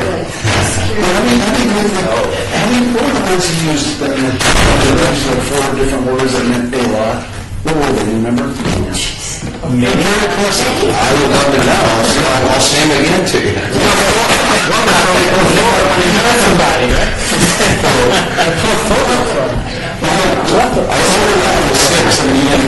I said a lot of words, only 4 mattered though. Well, all I know is, If in the future, I think we should admit any of our meaningless and bold mistakes in front of the company. Well, I think one of the questions I'm starting to struggle with is if we could streamline this, which would be in everybody's best interest, do I need to have the administrators here every time? No, I don't think so. Because then it's not a board meeting. Do I? you know, every committee's different. Yeah, but do you think, I mean, if we were making decisions based upon data, which clear, what do I need them for? I mean, They were already telling us they and frankly, I'm glad she said what she said because that's the way I want them to be. All they are is a record keeper. I think that's really. But I have the same question you know. I mean, why aren't these two saying anything? But now we know. Yeah. We don't have meetings with just the board, you know, where we meet and talk what's going on. What do we any? I'm going to say bylaws, but any policies need to be Keep fixed. in mind, if we ever took an action that maybe was something that they had an issue with implementing Freddie for whatever reason, and it could be the fee structure, it could be something like that. They would. It could be one of those things where, and again, we can talk about this just procedure-wise, but where if we can't get Dan as our administrator or HR administrator to kind of work that out with them, then there maybe they come back with, this isn't working for these reasons, this is an alternative recommendation for whatever their fee structure issues are, then we reconsider that the next meeting. And it seems like it must be painful for these people to sit through these meetings. Maybe they come annually. Yeah, that's what I'm thinking. More like that. Okay. Yeah, from my experience, they have been present quarterly because there may be, as part of the collaborative process, maybe we say something and there may be something prohibitive or an issue inside their elected people in operation, say, wait a minute, reconsider this. There's been a lot of instances in that, but... They have been able to answer several questions that, either you have asked or Rusty asked today. Those two were able to answer questions. And I'm glad that she was here to answer the question Rusty asked about the, open architecture. If he's ever skeptical again, then, he's not going to take your word for it. Now, with Mass Mutual coming in, I was asked to, put together some scenarios. Should I not even hand these out right now, or do you still want to have these? I think you can hand them out. I think in the again, because of where we're at, I think if we just focus on right now, the focus with these folks are. Let's see. I don't know why, but and again, we have to reconvene the meeting here, but I don't know why, but I'm feeling reluctant to take any action to close and move anything until we have some other discussions just amongst ourselves. So based on that, if you all agree with that, then I think probably we just use this time to look through the ones that you've already identified that maybe should be put back on watch, and then this becomes fodder for us to have. Well, the thing is, this would be nice to be able to. Can I ask a question? Now that we're at this position, why don't we tell the other two groups, hey, thanks for coming, we'll call you for the next meeting, and then use the rest of our time here to try to button up some of these issues while I wait for another meeting. They're not going to sell us anything, we're not going to buy anything from either of these groups. They have been presenting things. I don't know if they have something to present. Well, we could just tell them, hey, Mass Mutual does. Well, Mass Mutual didn't have anything last time the committee requested, so I know that... Mass Mutual brought, I know that Nationwide, I know that, well, she flew in from somewhere. Yeah. And Nationwide flew somebody in from somewhere. Maybe two people from somewhere. I mean, she flew in to what? Just sit here and do nothing, so I could care less. She's going to go see a show. She flew in because we requested them to be here. I think we go ahead and finish, bring them in, let's bring Mass Mutual in, but let's Stay focused. let's stay focused on looking at the plans, the funds that we think need to be put back in watch. If we're going to get this electronic, now we will have just one thing, a summary, so it's not a summary of the whole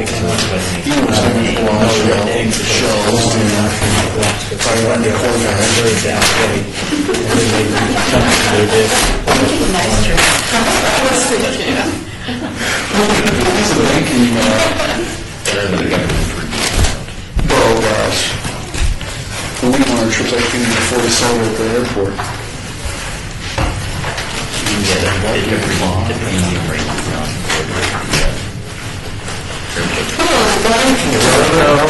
guys need a break? We took that. Are you properly hydrated? Excuse me. Nice to see you. Okay, we'll go ahead and call our investment committee meeting back to order. And Robert, we took so long earlier because I think we were getting working through some issues that we decided we need to have a separate meeting for in terms of policy and strategy and all that. We kind of got a little sidetracked. So I think with you, there may be some things you may want to present to us or information or share, but we're going to try to stay focused as we go through and only look at the status of some of these funds' performance, whether or not we think they should be on watch or not watch. I don't think we're ready to take any action and move anything, because that's part of what our discussion was about previously is, what do we need to have to make those decisions, what are the trigger points, all that stuff. Okay, sounds perfect. So we're still in the growing phase. Okay, then we'll start in tab 2. On page 8, and here's a summary of the watch list. American Century Equity Income, American Funds Capital World Growth and Income, Goldman Sachs Mid Cap Value, Janus Overseas, Janus 20, Victory Special Value, and then 3 new funds as of Q4, Industrial American Franchise, MFS Government Securities Bond Fund, and Industrial Real Estate Aid.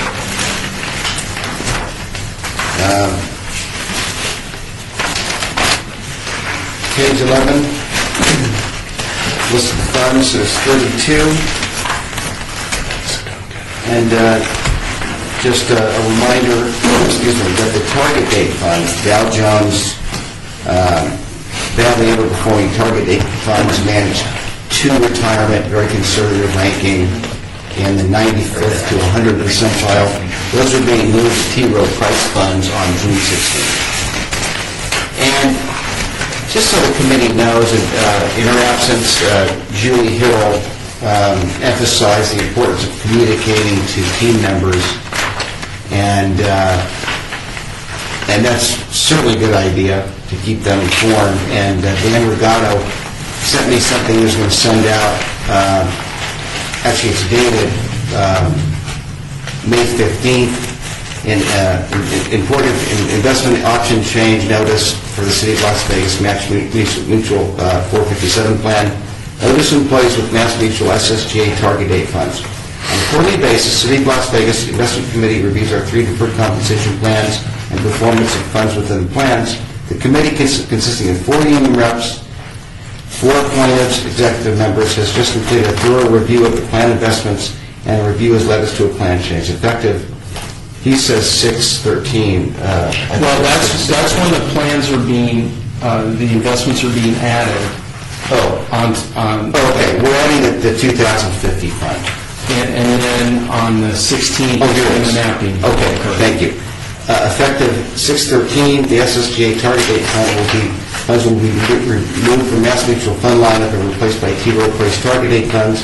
The fund changes are being made due to the consistently poor performance of the SSGA funds. The T. Rowe Price target date funds were chosen from a group of funds due to their lower fees and higher returns. There's nothing for you to do. Your money will automatically be rolled with the new funds on June 16th.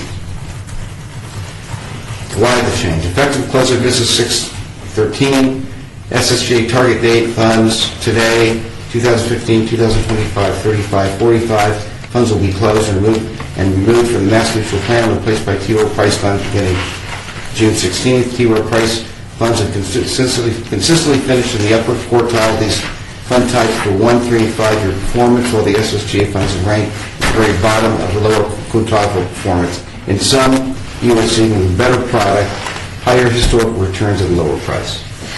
So that's the communication that we have.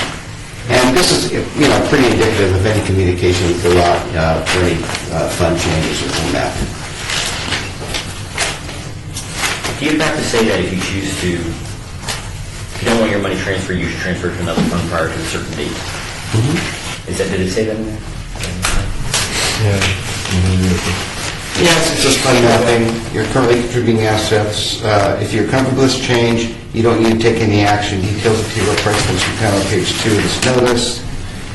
If you're not comfortable. I didn't hear it. No. Maybe it doesn't, but I think a line there, if you choose to, if your choice is to move money to a different fund, please do it prior to a certain date, because if not, it's going to go here or there, and they're going to move it out of there or there. It's probably not that big of a deal. yeah, and you put a notice on the statements, right? Yes. We send a letter out. Oh, letter, okay. Yeah, we send a letter out to participants, letting them know the changes. Okay. Yeah, which I shared with Dan Regato, so I don't know if Dan passed it along to you as the committee members, but I can tell you that if you're in that fund, if you're a participant in with Mass Mutual right now, you probably should have received that letter, because the mapping is, and the changes are happening on June 13th and 16th, so you should have received a letter. Okay. Moving on, page 12.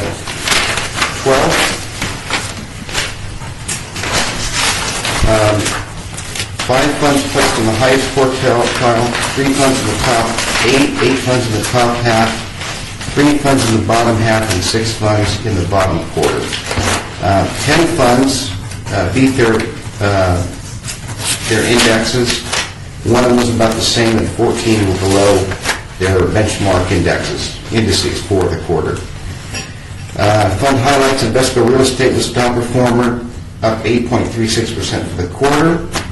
And to your, somebody said, I think it was John, a participant, or Rusty, a participant, excited because they had great returns, but unfortunately this fund ranked in the 76th percentile in this category. Hartford Healthcare was up 7.52%, ranked in the top 12th percentile. Invesco Small Cap Value, Hartford Mid Cap, Hartford Healthcare, American Century Equity Income, Hartford Small Company, outperforming their Morningstar category average and benchmark indices. Goldman Sachs Mid Cap Value, Hartford Dividend, and Growth, American Funds, Growth Fund of America, Oakmark Equity and Income, and Victory Special A outperformed their Morningstar category averages. Invesco Small Cap ranked in the top 3 percentile. Hartford Mid Cap ranked in the top 4 percentile. So some good things. On page 14, here's the plan composition, and although we're tabling in consolidation, you can see that in several categories there's more than one option. On page 16, you see all those target 8 funds, as I mentioned, which are being moved on the 13th of June. And on page 17, $63.5 million in the general account. Last quarter, we were concerned that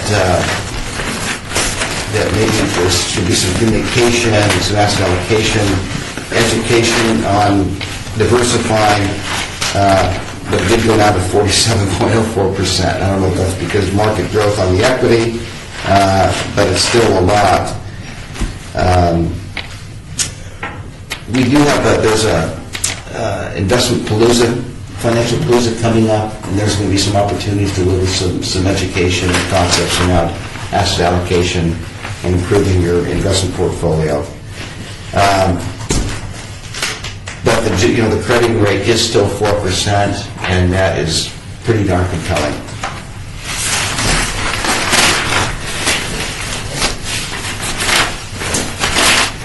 Okay, page 21.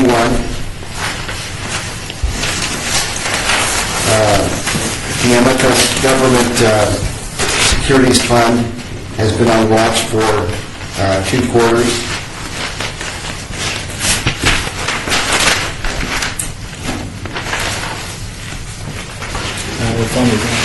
I beg your pardon, just 1 quarter. It's on the zone 4, on watch since Q4, and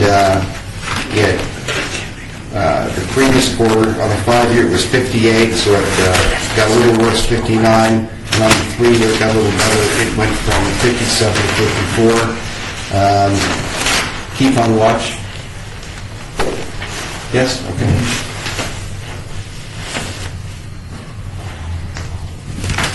Okay.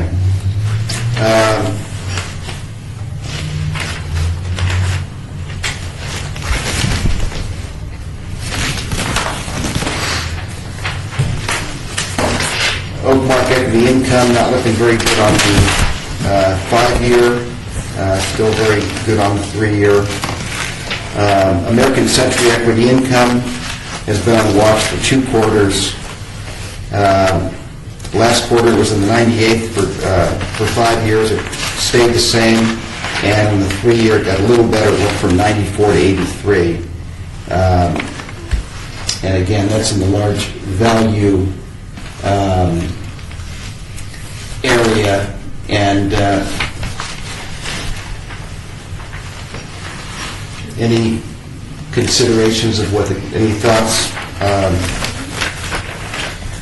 I could do a fund search for replacement, but again, pending, new policy, you could also make a very strong case to map to Hartford Dividend. There's a fund that's performing, very consistent. You have the funds been on watch for 2 quarters and still not in compliance. And, in my mapping scenario, I was going to suggest, considering mapping to Hartford, again, pending some policy revisions, would you like me to do a fund search to replace it, whereby you'd still have 2 large value funds in the lineup, or just maintain status quo? Well, I wouldn't want to replace it and have 2 funds. So if we were going to do anything, I would want to get it down to 1 fund. That would be my preference. I guess the question is the performance of Hartford strong enough that we feel? I mean, I was just looking at it, there's $4 million in Century and $2 million in Brooklyn, Hartford, so do we move it into, if we were going to do anything, would we move it in Hartford, or would it be one of those where we'd say, bring us back some other alternatives just to compare? One of the things I'd point out about that American Century Fund is it's never, the last 5 years we've had an up market, and it's a little bit more of a conservative fund, and you'll see that an up market doesn't capture all the upside, and in a down market doesn't capture all the downside. So if you have a downside market, it's going to perform better because it's not as aggressive. I just want to make sure that you have an understanding of that. As you can see, as the market performed not as well in the first quarter, that it did change its ranking from 98 to 83. And I hope you don't mind me stepping in. No, that's a very good point, and that's consistent a lot across the American Century funds.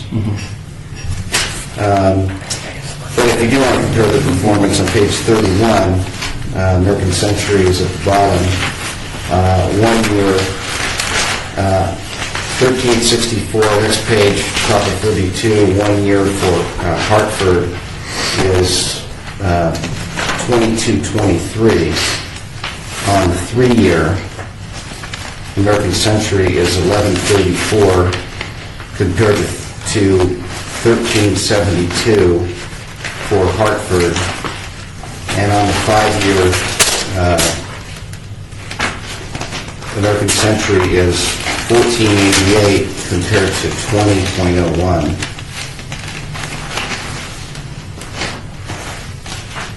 So in that particular case, you are essentially getting better historical performance at a lower price, lower expense ratio.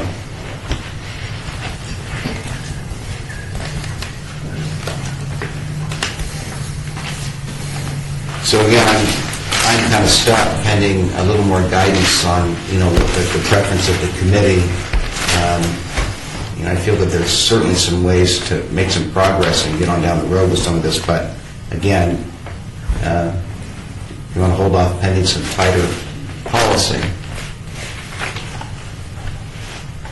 I would suggest that, but Maintain status quo?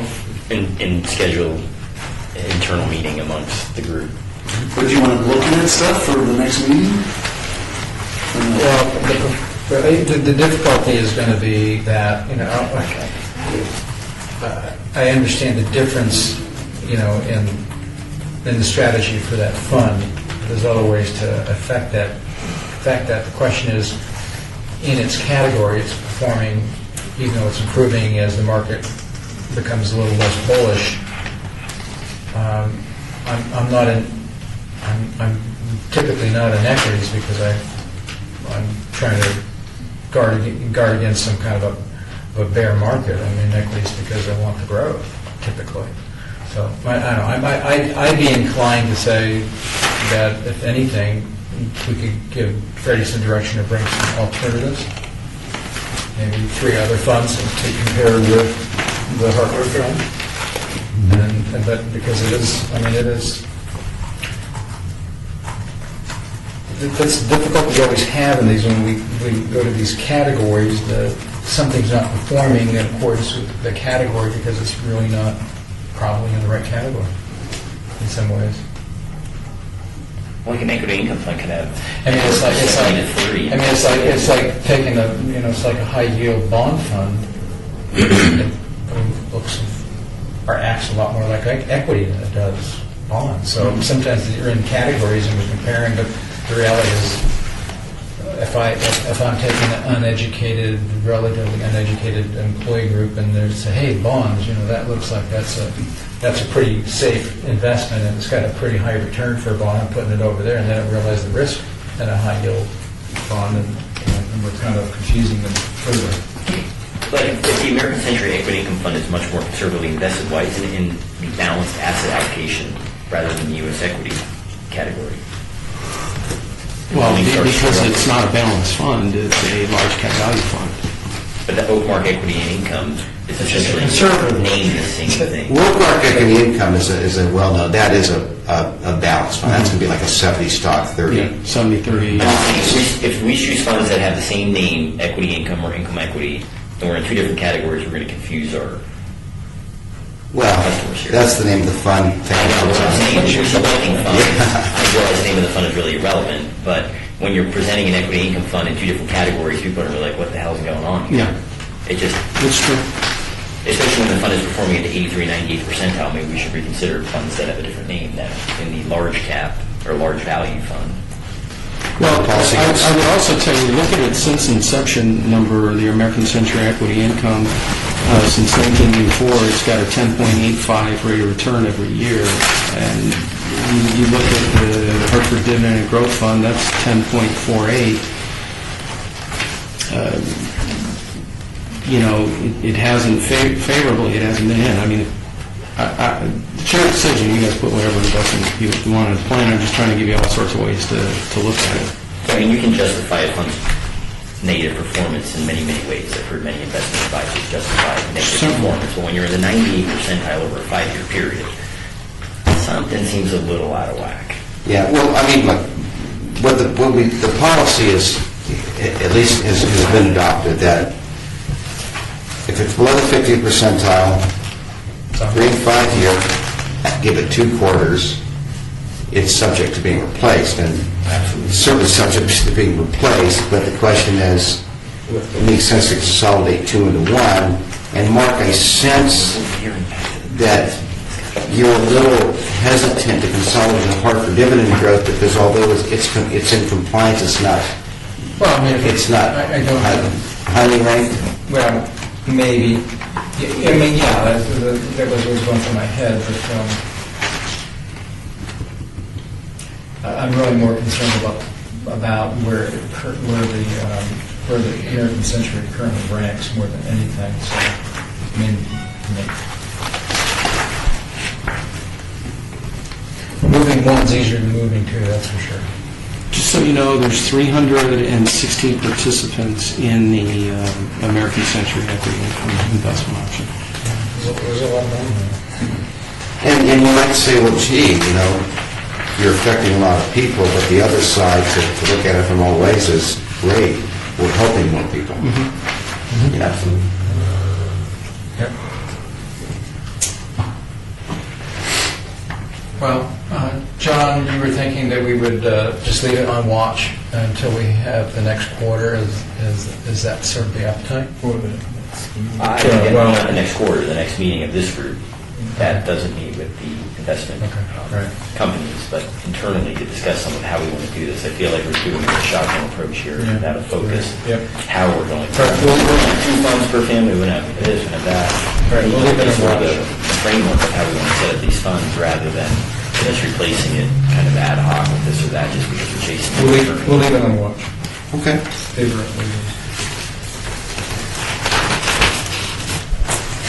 Okay, then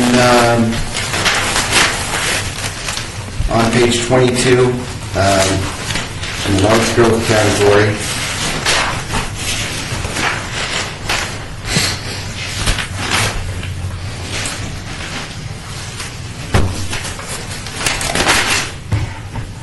actually the large growth starts on page 21. American Fund's Growth Fund of America is still very solid on the 3-year. You turn the page and you've got Invesco American Franchise that has been on watch on one quarter, but has improved. It went from 53rd to 30th, and on the 3-year, it went from 69 to 78, so it got a little worse there, but it has improved on the 5-year.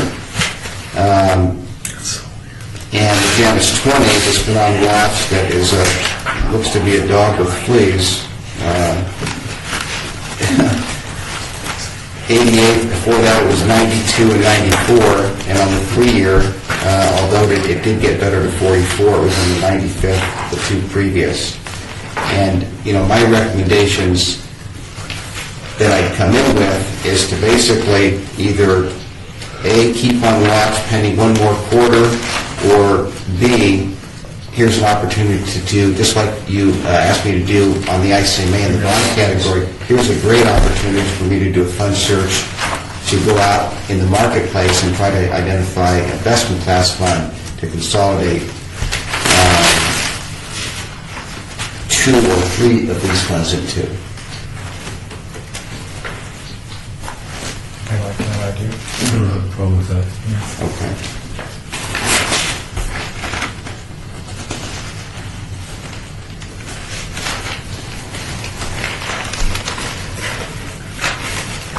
Will that require a motion? You're just going to go get information for us.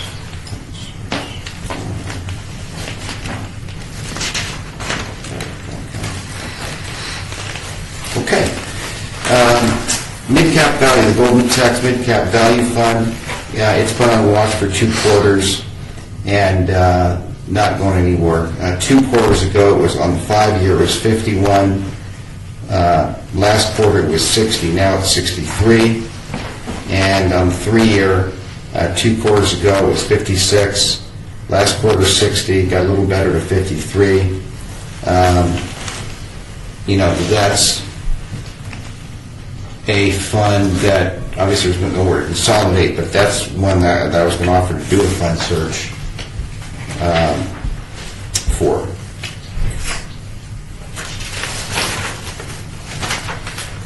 Shall I? Yes, please. Sure. And I'd also like to have, when we meet to talk about strategy and philosophy, I'd like to have a discussion about the sub-funds under the U.S. equity. We've got 5, 6, 7 different sub-funds under. You're talking about at a star level, you've got blend, value, and growth? Yeah, and I've got... I mean, just a philosophical discussion, again, looking more towards education so we understand why that is, what it means. I've got a lot of content I can bring around that. So I will make a note, do fund search for mid-value,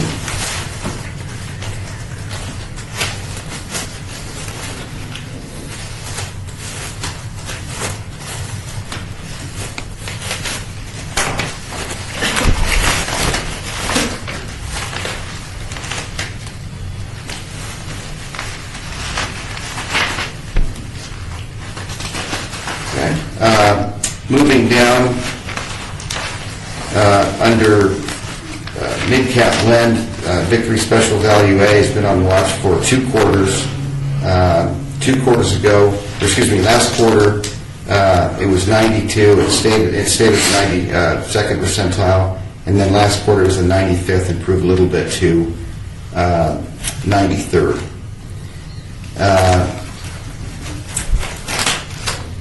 Again, there's an opportunity, and this is a perfect example of a discussion point at our next meeting, the policy meeting, to say, in the mid-cap space, it's perfectly acceptable to have an index fund for large-cap blend, and if you do want a large-cap growth and large-cap value, have an actively managed fund, and just lo and behold, you have a very nice performing mid-cap index fund in the plan that you can easily consolidate into.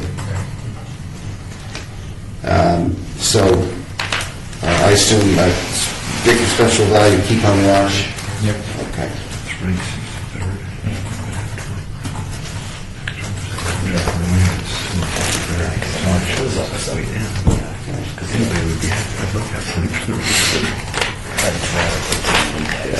And small value, just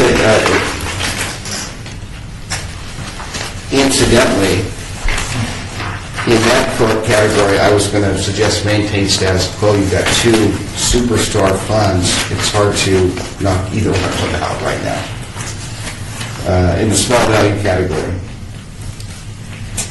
And then go down, look at this superstar. Foreign large value, FS international value, 1 in 3. Fantastic. Page 23, large foreign blend. Hartford Fund performing great. The Janus Overseas has been on watch for 2 quarters. 2 quarters ago on the 5-year was 100th percentile, then improved to 49, and then this quarter reversed back to 97th. And on the 3-year, it's been 99 in the last 3 quarters. That's an easy call for consolidation, but again, pending our policy meeting, status quo? Yeah. Okay.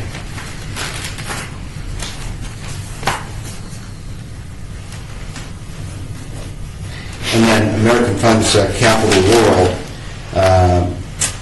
Now this is a different category because, again, this is a global fund that includes a segment of U.S. representation, where the other ones are completely international.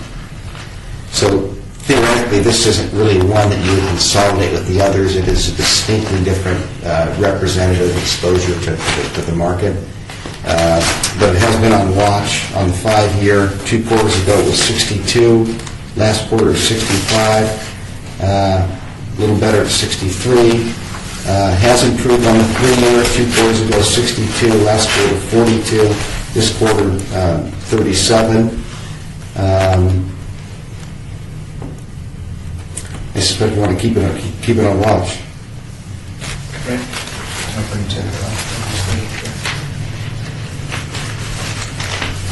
Yeah. And then, the industrial real estate, this has been on watch for 2 quarters. Last quarter was in the 71st percentile, got worse to 86th, and on the 5-year, 54th, marginally better to 53. But this is the one that was a top performer for the quarter. Well, that's because real estate is I'm just I'm making the point. That's right. And again, that is a good point, and that's for the calendar quarter, which is a different observation than the 3 and 5-year annualized returns in the ranking. But this is one where, within the Mass Mutual platform, you do have these sectors, these specialty funds of healthcare, utilities, and real estate. And so, with no place to necessarily consolidate this to, shall I do a fund search for a real estate fund replacement? Yes. I'm fine with that.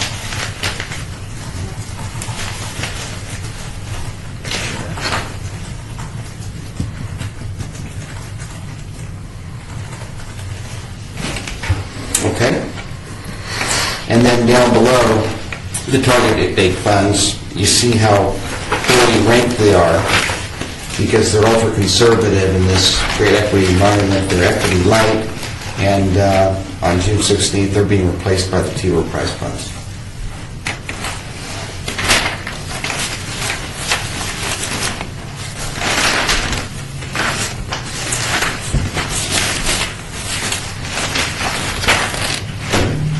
And then, you go to page 29, 30, and beyond, you've got the performance. That's where you can see, I guess it's going to be more relevant upon our policy if you look at consolidation opportunities, then you can see the absolute return comparisons, blend in with the rankings.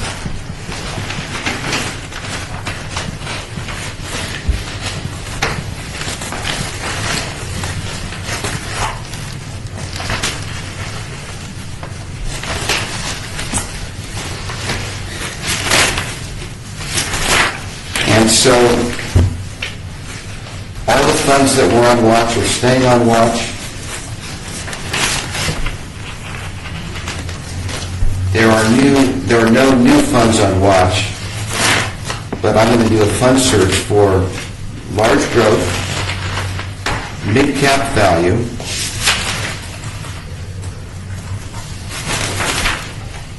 and the real estate category. On the large growth, there's 3 funds in the category. Are you looking, what are you thinking about in that category? Sorry, first, you're just doing a search and... You say there's 3 funds?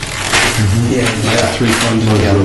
Large growth, you have American Funds Growth and Income, Growth Fund of America, you've got Invesco, and you've got Janus 20. So you got 2 of them on watch, and one of them, marginal. And So, you're yeah, going to do a fund search? a fund search, yes. So you would do a fund search to consolidate all of them into one? Is that correct? Or I would be in favor of all in If we're one. going to consolidate them, I guess the question is it better to consolidate them into one, or is there a reason not to? To me, I'd have to know there's a reason not to do it, rather, because I think we've all pretty much voiced the fact that we need to have 2 Yeah. funds. Well, it won't affect the work that I do to present something to you, and, we can raise that at the policy meeting, but, I have some supporting, information and white papers that, hopefully will help,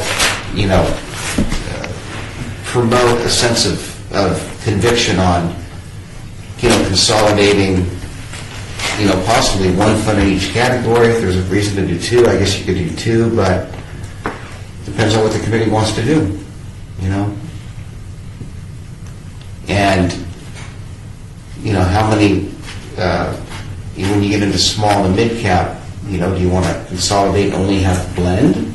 Or do you want to have, core, which is blend, and growth and value? And I have some stuff to support, bring you, and it'll help. Okay.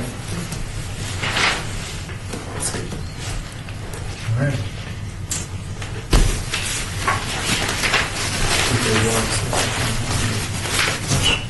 Actually, we do have an agenda. There may be agenda. That was just joking. And with Robert here, maybe we should get, is everybody comfortable with what we decided here for the? Yes. Okay. So Freddie, you and I will connect on that and get the ball rolling on Okay. getting those changes or searches done. Yes. Okay. Okay. All right, thank you.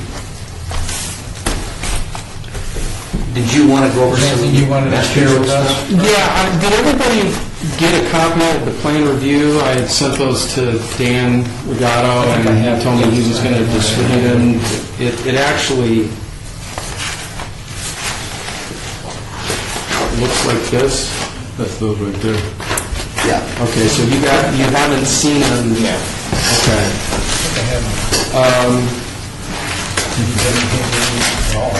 I try to be respectful of your time frame, so I don't know how much time you want to allocate to me. So you tell me, and I can do whatever needs to be done. I'm happy you at least have this. There's a lot of good I'm sorry, I apologize. I can go through it. It's numbers. I don't want to insult anybody's intelligence, but there's good information to our plan, and just so again, I don't know how much time you guys are giving me. I also have something on financial soundings that I wanted to talk to you about, and I've been in discussion with Dan Regato. And I also want to make sure that I cover that with you today as well. So if somebody could give me some guidance. Let's do that first. The financial soundings? Yeah. Okay. Let's do that first. All right. Let's go ahead and pass those on. And also my copy. I don't know if any of you in here are familiar with financial soundings, but we have Do you need this for any of your... I mean, I can leave it to...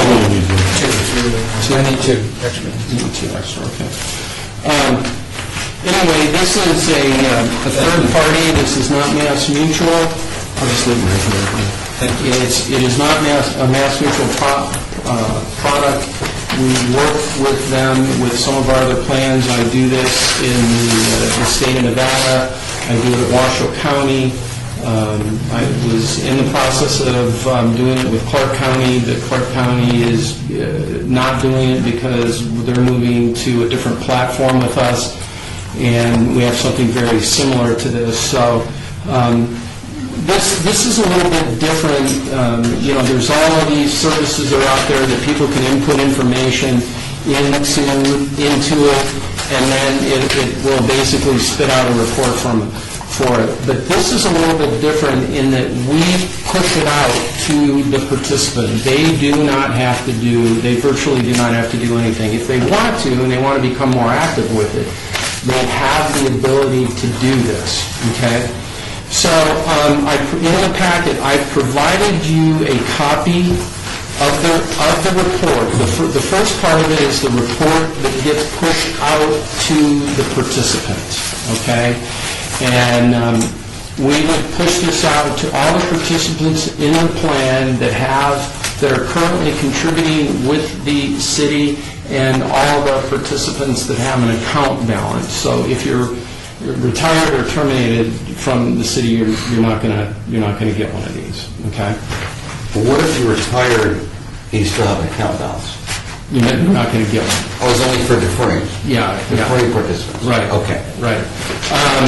We could do that. I mean, we can think about doing that, but in most cases we don't do that. So that's what this is, and it gives them a personalized retirement wealth card report, an analysis of your changes that you need to make your target, any shortfalls, and changes that you might want to make to the plan. And so we get information.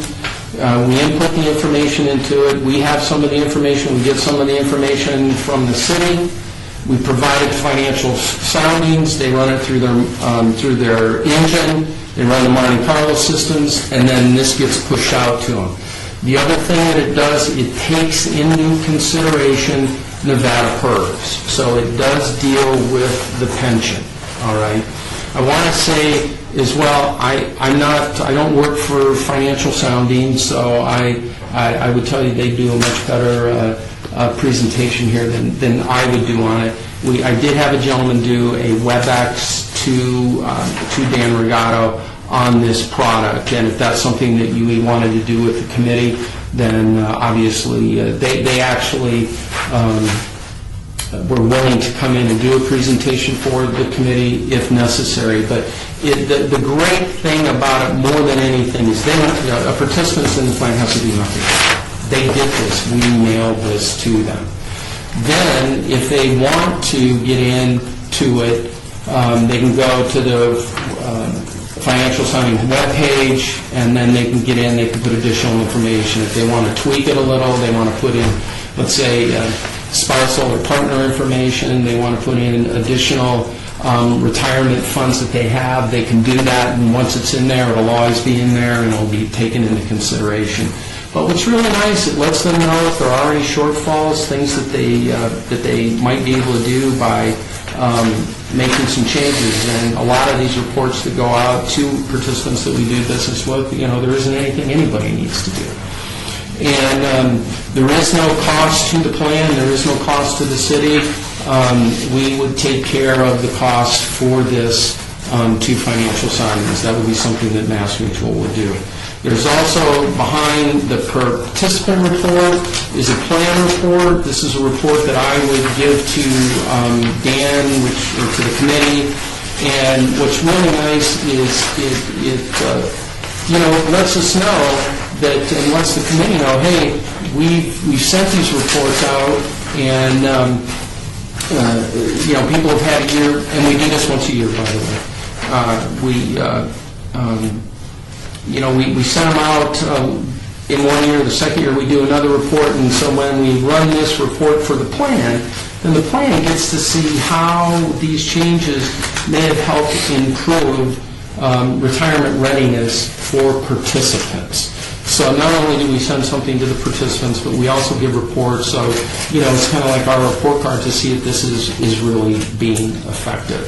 So, like I said, I have other plans to do it. I know that Dan was very impressed with it, and I would highly encourage I'd love to work with the plan to push this out to participants. And I also gave you a piece that's in here.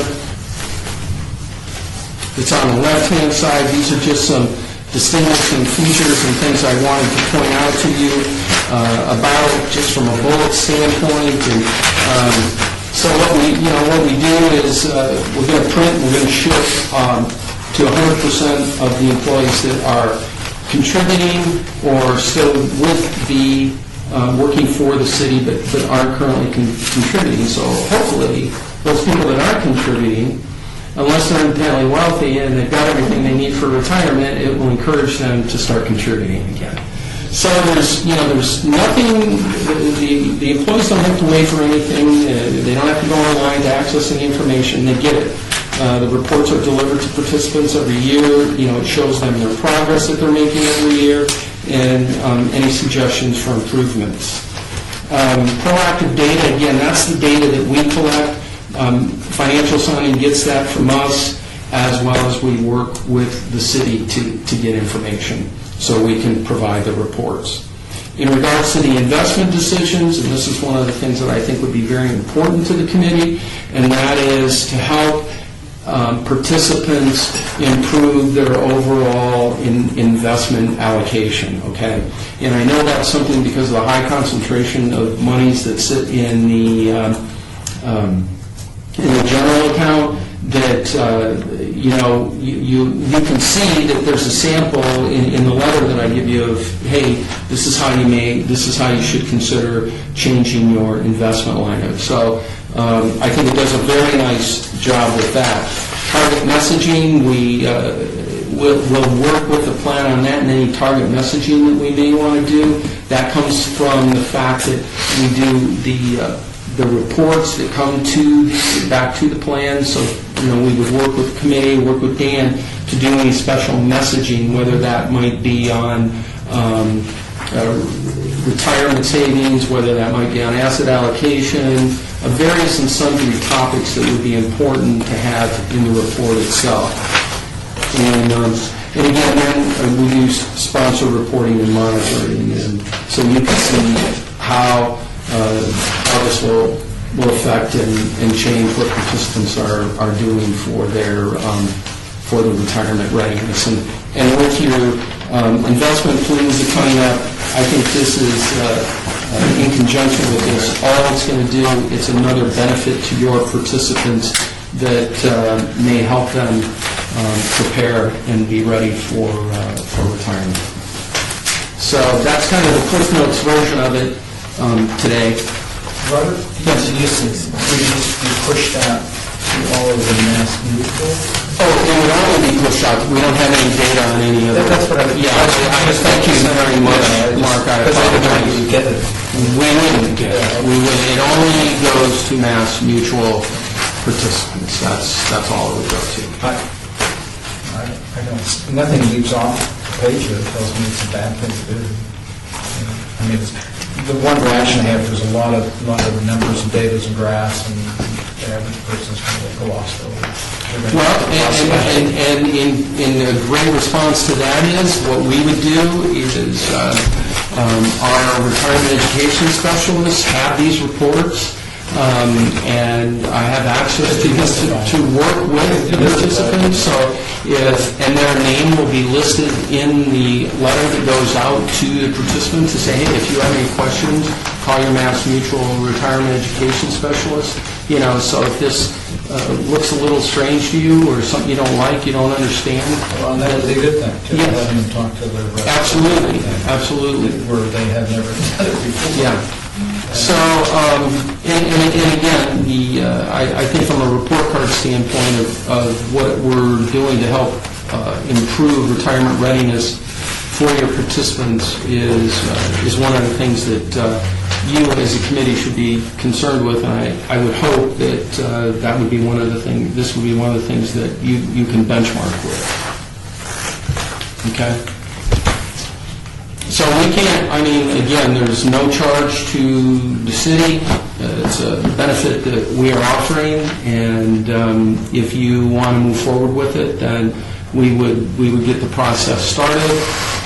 I would work with Dan and Financial Soundings through Diane Bertel, my home office personnel, and start the process. I would imagine, it's going to take a couple, 3 months before anybody's going to see a report or anything like that. But it's a great benefit to your participants. So you just get all your background data from the city and through the records that you have already? Or? Well, we have some of the information. We're going to have people's age, how they're invested, that type of thing. We use the standard PERS formula. That was my one question is I like the fact, obviously, that they're integrating the PERS, but I don't. Where are they getting those estimates? Well, we would like to get the date of hire, so we know when somebody is hired. We'd like to know if they're police, if they're public safety, and then we But you don't know if they have any other service time. No. You don't know if they purchased any. No, because we can't get anything from, PERS isn't providing us anything. But we use the standard PERS formula. It's not perfect, but again, once a person gets their report and they say, hey, this doesn't look quite right, they can log on and, get in and make some changes. So we have to make some assumptions. Right.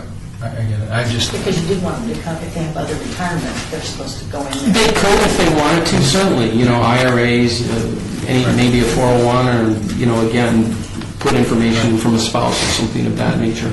So they can get as detailed into it as they want to. A high number of our employees have other employment or other plans or other whatever. They don't all consolidate, roll it into the city plan. Of course not. And so, yeah. Can you just estimate the retirement age when you ask the employee roughly what age you think they're going to be retired? But this is pushed out to them, so they're making some assumptions. Right. We use the standard PERS. They're going to base it upon age. Well, that's probably age Social Security data at this point. age 62, and we know that not everybody qualifies for. They know that everybody doesn't qualify for Social Security and those types of things as well. I have a comment and a question. Well, it's great that the committee, we're aimed to monitor the investments and pick best-of-class funds, and that's all great. It doesn't mean the participants are going to have a way to pick the right funds, have the right deferral to really get them on target. And this concept of retirement readiness, this is considered the new metric for the overall success of a plan.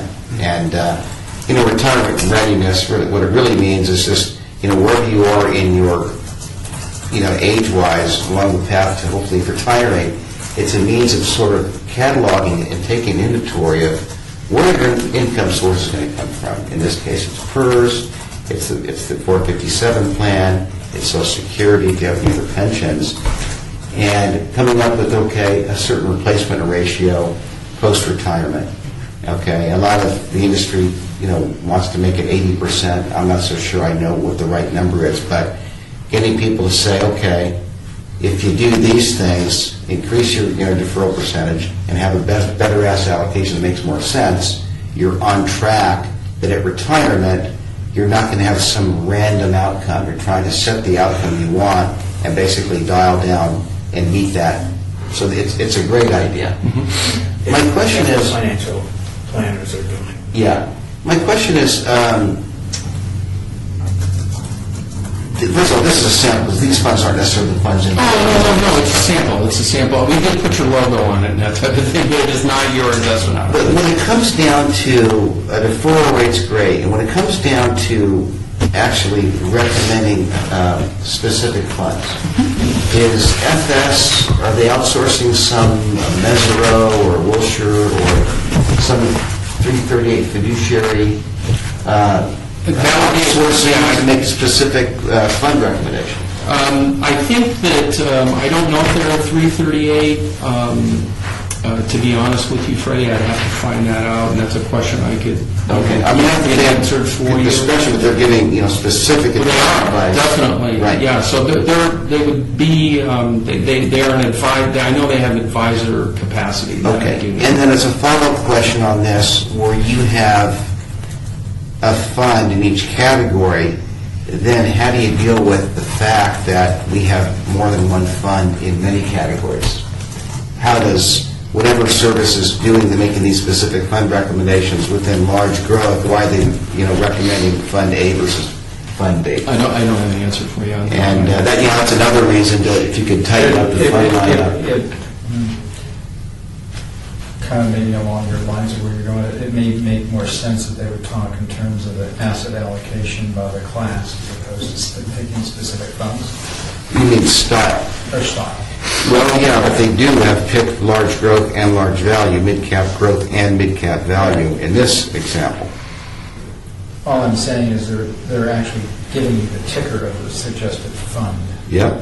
And I'm just saying, I thought I was saying the same thing you were, is does it make more sense that they just talk in terms of asset style versus the specific ticker?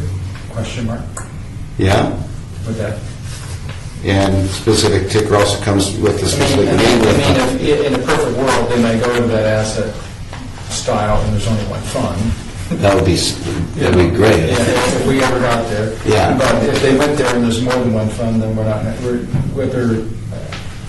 They'll all move to it.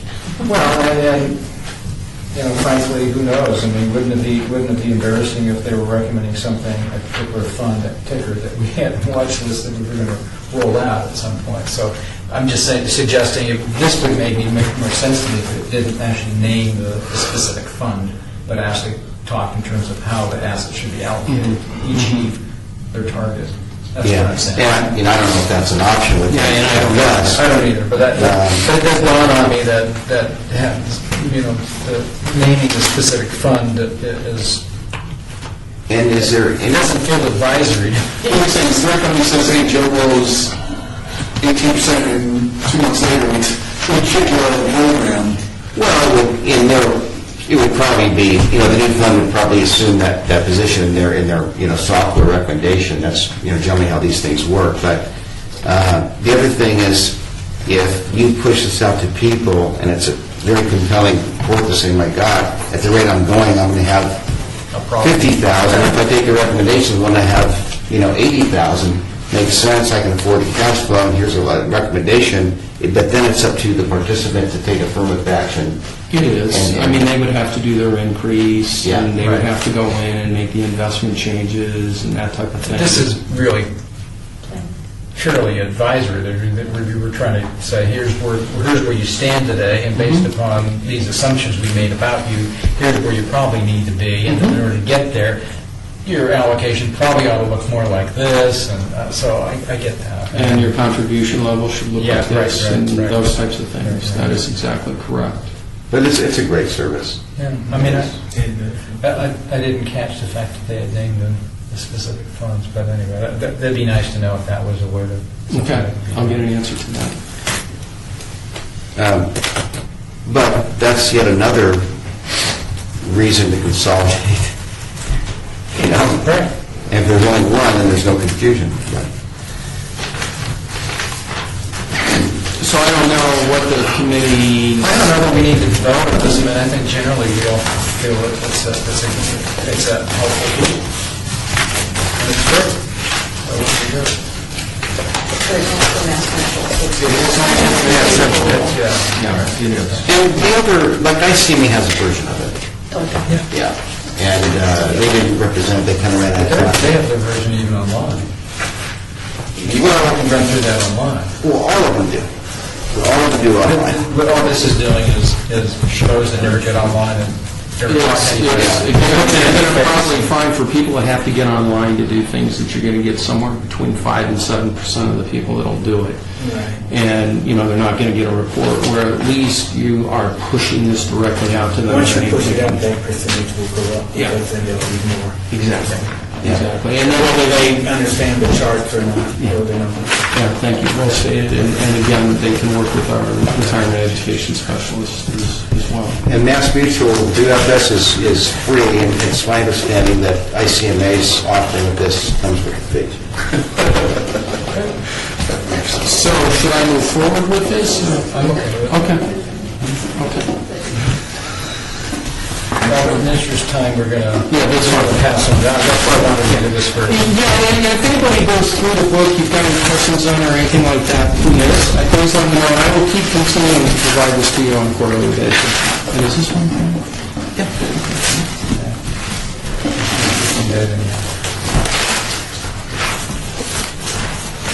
Yeah, there's a lot of it. So if you can't sleep, keep it going. Charts and graphs. Exactly. All right, thank you. Thanks, bro. Helping a little bit back on track. All right, you and I will talk in regards to those investment changes. Okay. Looking forward to the T row price being added to your investment lineup. That's a great choice by the committee, and your participants are going to be very happy with that. I would do something good.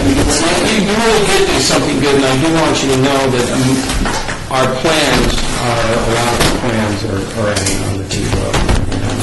So I wouldn't be a bit surprised to see a little bit more heavy usage with that particular investment option once it gets added on.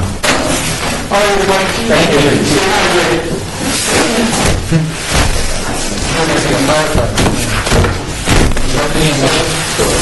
Yeah, sure.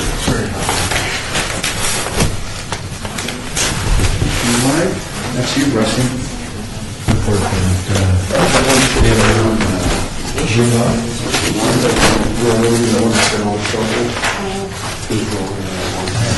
Let's see, he used sundries for a lot. I'm waiting for Jeopardy tonight. He used sundries, top back for a while. He used sundries in a sentence. Okay, yeah, I don't know.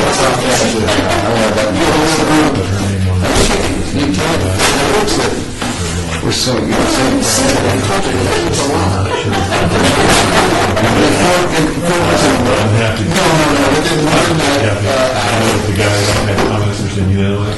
Appreciate I'm not big boy.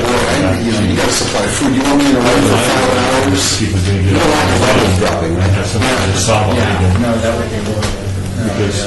Yeah. It is interesting to see what council... Never participated. And then we start down this path, if they back us off. Do you have the recommendations?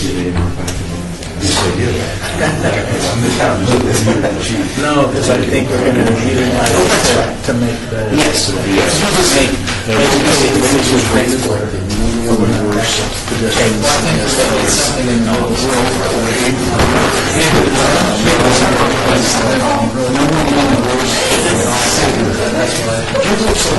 All right, we have science. How you doing? It's there is a science in here.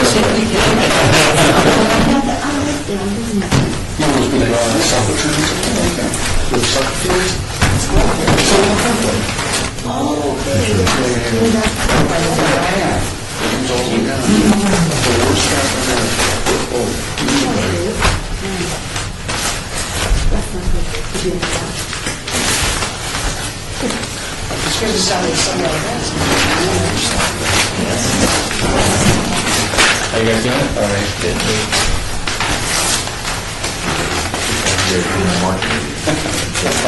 This was kind of nice. We're on both sides. Great. I like that.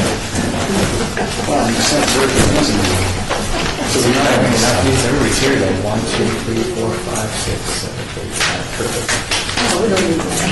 No, we don't count. You don't need, oh, okay. We're in here. Perfect. Well, that's good. Because, no, one member that's not here today. Okay. about 10 copies, I thought that would be...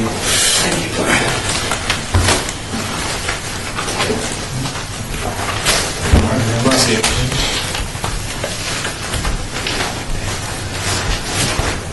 Two extra copies, so I just put it right there.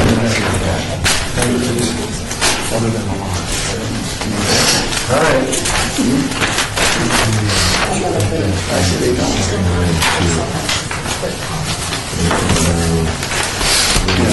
Freddie, I brought in some of these communications that I had shared with you and Dan. I don't know, I just brought it in just in case I wanted to pass it out to everybody. Do you think it would be helpful? This is just the release of the target.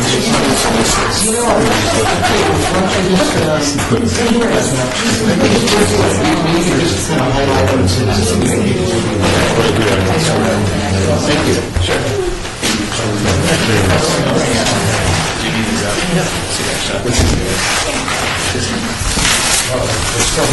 All right, hang on, Lauren. Because I know you guys are thinking of paper today. Oh, thank you so much.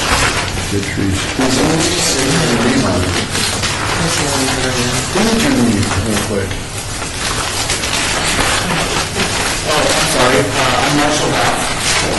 And this is Julie Marinellis.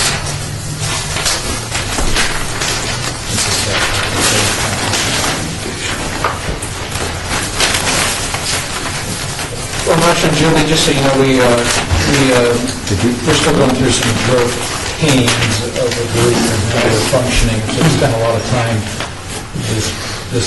earlier this afternoon talking about really some policy and some procedural issues for us.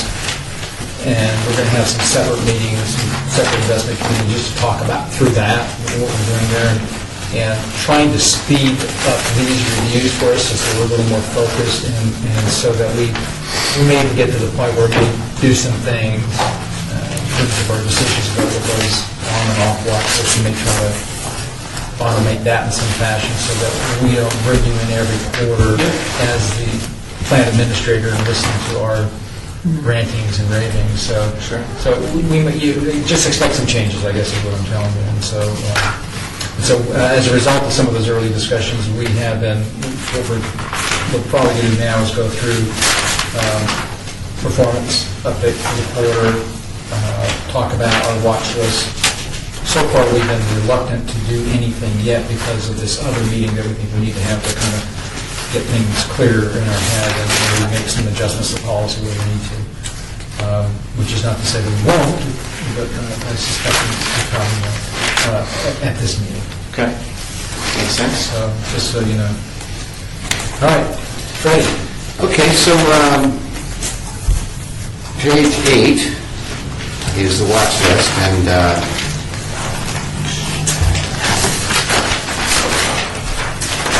two quarters ago we put 10 funds on watch, and at last meeting we kept those on watch. And if you go to page 9, we added an additional fund, the Nationwide Growth A, to the watch. So we have a total of 11 funds out of the 32. Or excuse me, I beg your pardon, out of the 28. And if you go on page 12, you can see the list of all the funds, and you can see that once the policy is solidified, you can see the multiple funds in several of the asset classes and style classes. There's going to be some consolidation opportunities.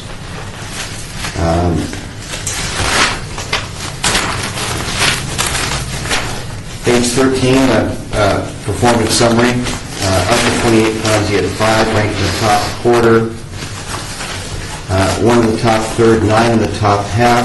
So that's all good. And you had 7 funds in the bottom half and 5 funds in the bottom quartile. The fund highlights American Century Real Estate, just like in the other two Mass Mutual, ICMA and Mass Mutual. We know that real estate as a category did very well in the quarter. This fund was up 9.34%, but did rank below the 58th percentile in the Morningstar category. You have the Oppenheimer Main Street Small Cap Fund up 3.99% and ranked in the top 8 percentile. Nationwide Growth A delivered 3.96% for the quarter, ranked in the top 3 percentile. And you have a list of funds: Nationwide Growth A, Oppenheimer Main Street, UBS Small Cap, American Century Heritage A, American Century Real Estate, outperform the Morningstar categories and market benchmark indices. You have Goldman Sachs Mid-Cap Value, American Funds Euro Pacific, American Funds Growth Fund of America, Nationwide Mid-Cap, Neuberger Berman, all outperformed the Morningstar category averages. And BlackRock Natural Resource outperformed its market index, and American Funds Euro Pacific had a return of 56 basis points, ranked in the top 46th percentile. Page 15 is the plan composition. Again, you can see several funds and several in quite a few of these asset classes, showing there is some consolidation opportunities when we get there. Particularly in the large growth category, page 16. And just to highlight, on page 16, when you look at the large blend category, when we have this meeting, a very acceptable, I think it makes sense the way to go is in large blend, it's nice to have an S&P 500 index for people that like index investing. That's the most common cost of an index fund. But then have another large blend that's actively managed. Give the participants a choice, but then when you get large growth and value, have one in each to consider when we have that meeting. Page 17, nothing stands out other than the Nationwide fixed account. There's only 11.46% of the plan in this. That's pretty main. Can you remind us, is the crediting rate at 3.25 now? Yes. 3.25. Okay, it's very attractive. I wouldn't find that surprising in so much, Freddie. And that's because a lot of people put money in both plans. They're putting in Mass Mutual and in Nationwide. Their investment funds with Nationwide, and they're putting their fixed rate account in Mass Mutual at the fixed 12% rate of return. Makes sense. Do you have statistics on how many are in more than one plan? I don't, but I'm going to. We do. We probably do, yeah. I'm curious to see what percentage are in more than one plan. I would be willing to bet that the people who are taking their fixed rate or fixed money are sharing over where they're going to get a better rate of return. Makes sense. Yeah, makes sense.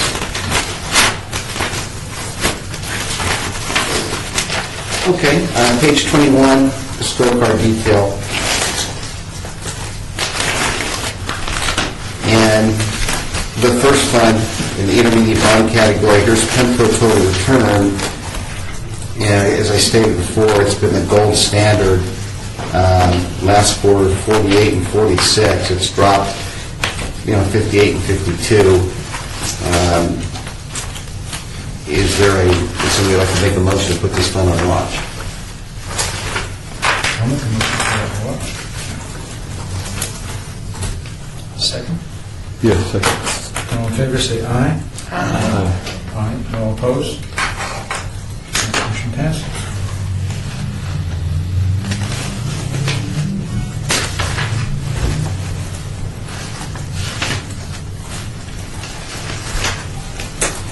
American Funds, American High Yield Bond Fund.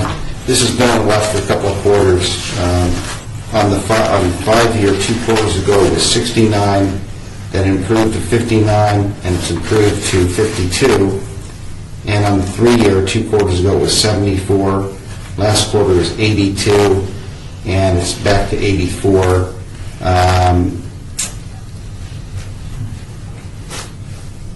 The committee consider keeping on the watch, asking me to do a fund search for high yield. Obviously, Eaton Vance is a relatively new. Well, let me tell you, Eaton Vance, you bring up an interesting observation, and on this fund mapping scenario, even though we're not going to take really action,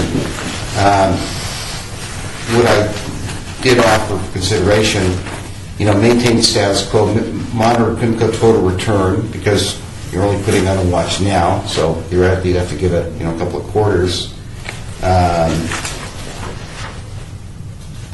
But whatever you do with that, the Build America Bond Fund is very insignificant. There's only $14,000 in it. And the Build America bonds, came out, I want to say 10, 15 years ago, and it was these were bonds that were issued by municipalities, but they weren't tax-free. They were taxable, and part of the interest payment was subsidized by the federal government, the tax credit. And it was an interesting idea when it came out. A lot of people sort So we of... finance this problem. Really? Okay. Interesting. But, And then, of course, with some of the tightening policy, we get all the credit we're supposed to have. But, never mind. Go on. but the Build America Bond Fund, it's clearly not getting any sponsorship. And it's hard to even, assign a good benchmark for evaluating it on a relative basis. So, to me, that's kind of a no-brainer to get rid of it and morph it into... So then we're back then to maybe for these, we probably need you to meet next time to look at some other options Okay. for mapping. Okay. Now bear in mind, these are different categories, and I'm happy to do that, Mark, of course, but just, be aware that you got PIMCO total return, which is a core bond. The benchmark is a Barclays aggregate, but it's not much like the index. You got Build America bonds that's not like anything, but then in the high yield, that's its own category. So you would bring something back just for high yield and Yeah? Yeah. so it wouldn't be a consolidation per se because... I don't think so. Yeah. I don't think so. What do we do with the PIMCO total return? Well, you just put it on watch, so I would give it This is the first quarter we're Yeah. coming on a watch, coming in. Okay, I'm with you. Okay. Gotcha. And now the high yield fund, that would be, I think, a better category for me to do a fund search. Yes. Okay, so I would do that.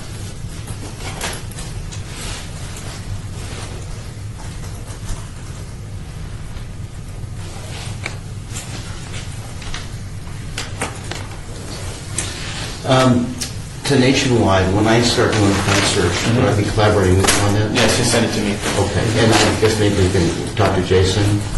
If Jason needs to get involved, otherwise you can just say, hey, can you give me a list of high-yield bond funds that... Well, I have a means of sourcing a list, but I want to, make sure they're on your, platform. Yeah, just send them to me and I'll say, hey, these ones are, these ones are not, and I'll give you back the list. Okay.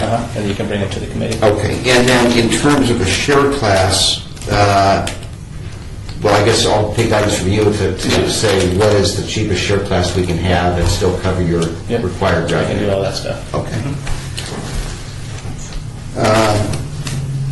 Moving on, the conservative allocation category, and again, you've got this conservative risk-based fund, and here's another example that we went through on the ICMA discussion, is that, if you go down below, you've got this nationwide moderate allocation that's on watch, okay?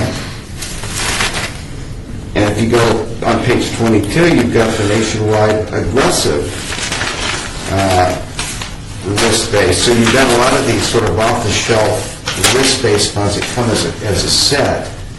And lo and behold, we're adding the T. Rowe Price funds to nationwide.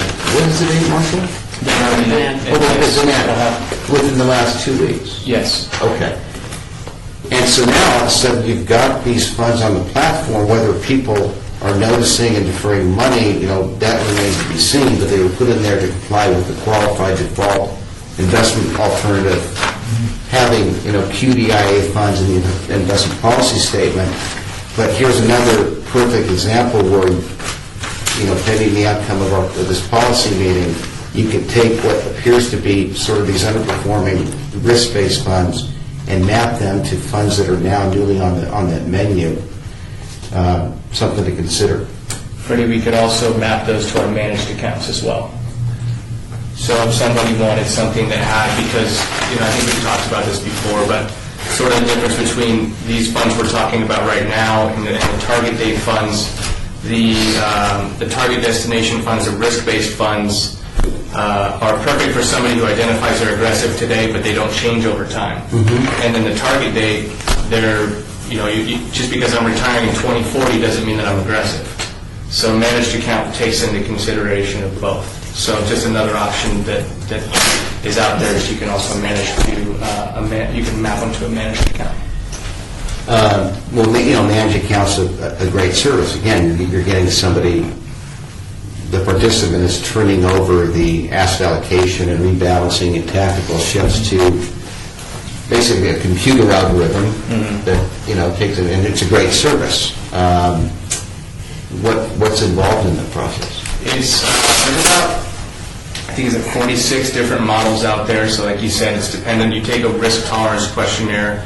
You say, it takes into consider your age, how you answer some of these questions, so how you feel about risk, and it puts you into one of those 48 different portfolios, which is managed by Wilshire.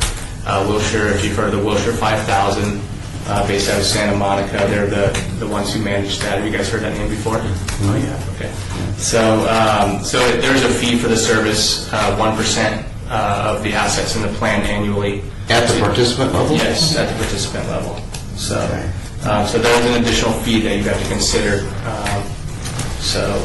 But yeah. It's a very good service. My concerns are if you've got, within that managed account, it's a great service, but you're going to have to, number one, unless the committee decides of those different risk bands within those portfolios, the committee would probably realistically have to come to a consensus to select the moderate one.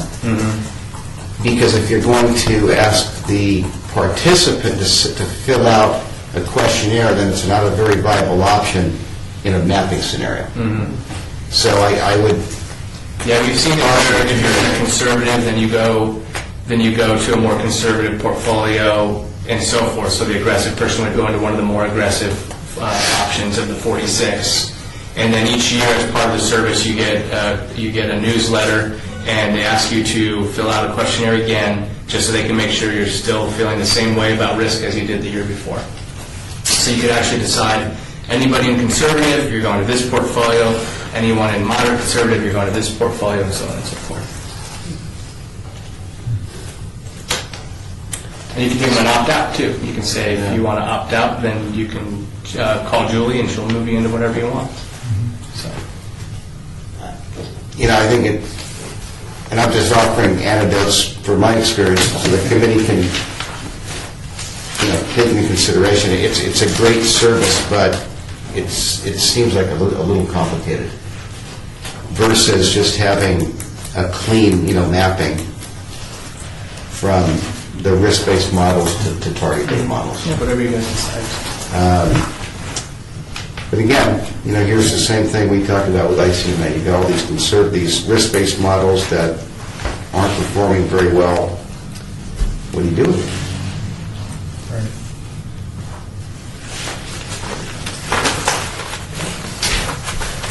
We're going to talk about it. Okay. So nationwide conservative allocation, keep on watch.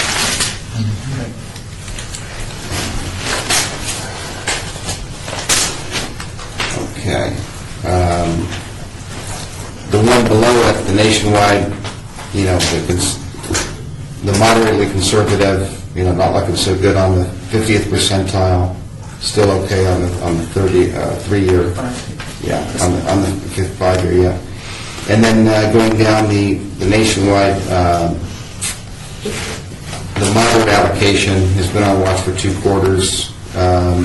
Keep on watch.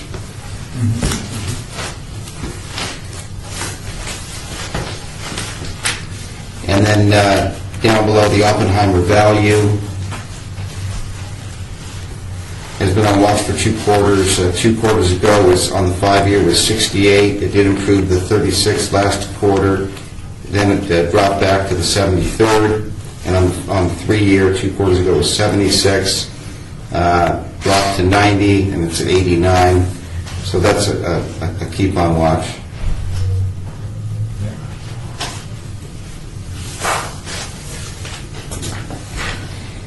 Yeah, and actually, in my mapping for consideration, I indicated, maintain status quo, both in mediocre. Invesco growth and income is, still in compliance, but that's what I mentioned there. And then in large blend, Dreyfus appreciation has been on watch.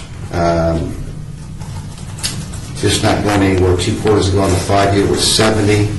Last quarter was 86. This quarter 85. And on the 3-year, 2 quarters ago was 77. Last quarter was 77. Dropped to 83.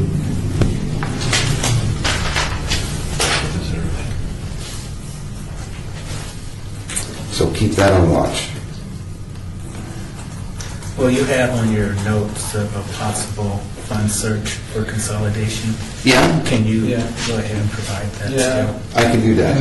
Yeah. that was- Large blend. Yes. And then the next page, on page 22, you've got the nationwide. Now here again, see, this is showing up as the large blend, but it is one of the risk-based portfolio because the large blend, when you get into the aggressive part of it, it shows up in the category of basically large blend, even though is that a fair statement, Marshall? Because it is an asset allocation fund. Those are just tough to benchmark in general. Right. So it kind of gets blended with to the large blend, but again, consistent with the other risk-based models, it's underperforming, and to me, it presents a very clean opportunity to map into something, the whole set of them. So with those two, I can do a fund search if you'd like me to do that. Yes. Okay.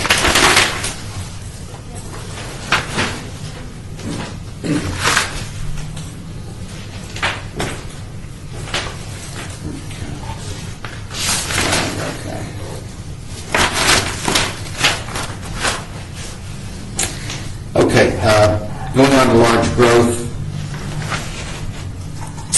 The nationwide growth A has been on watch for 1 quarter.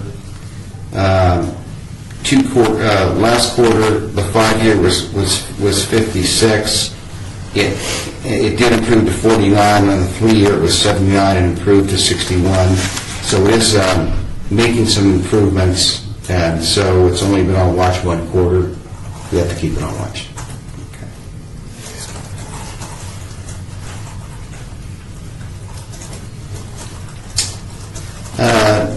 Here's another, again, this is philosophical. I'm agnostic to this idea, but kind of like in that, the discussion around the Build America bonds, when it comes down to having a meeting of policy, for policy in terms of consolidation, you've got this Neuberger-Berman socially responsible fund, which, if people want to investment fund that doesn't buy, gaming stocks or tobacco or, beer companies, I guess that's their prerogative. You could leave that, that in there if you wanted to appeal to somebody, but again, it's just another, something to consider going forward. Well, don't we think that large growth group anyway is a candidate for consolidation? That's what I was thinking. Yeah, absolutely, Right, for in sure. general. Yeah. Now, I just bring that up as, would you feel bad or, with Julie have an issue of, moving some of these Really cheeses. smokes and drinks.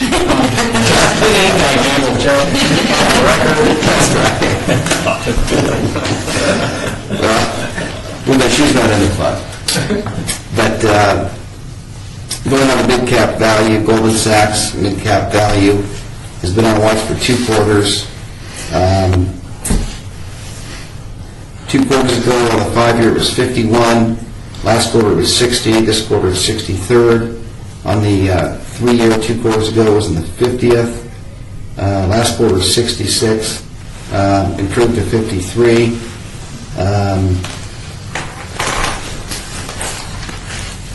Fund search? Yeah.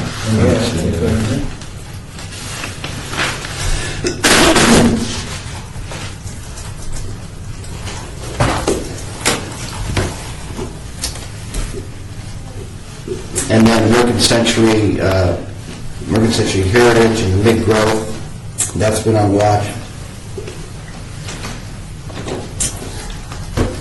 2 quarters ago on the 5-year was 51. Excuse me, last quarter was 59, it's 58 now. On the 3-year, 64th, 2 quarters ago, then 75th, and now 70. And that would also be a candidate for a fund.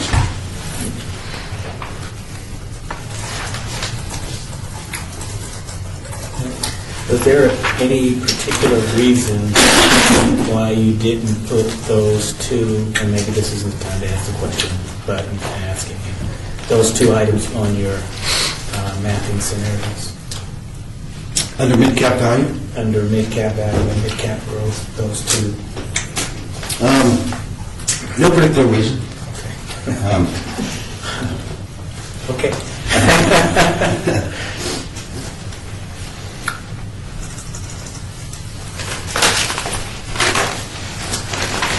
On page 23,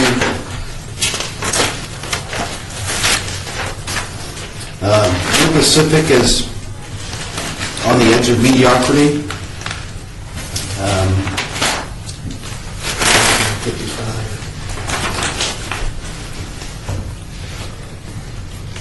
Do you recall what the 3-year was last quarter? I have not recorded that. Okay. I apologize. I can look it up myself. Still hanging in there. I don't know if you want, the committee wants to put that on watch. It'd probably be a good idea to at least put it on watch. Well, our current policy says that it'd have to be below 50, so. Which one's that? On page 23, American funds. Yeah, the American Zero Pacific Growth Fund.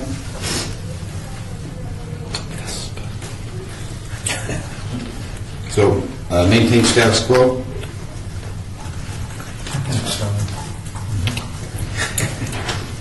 Okay. John wants to consolidate everything. Get rid of it now. Well, yeah. Why wait?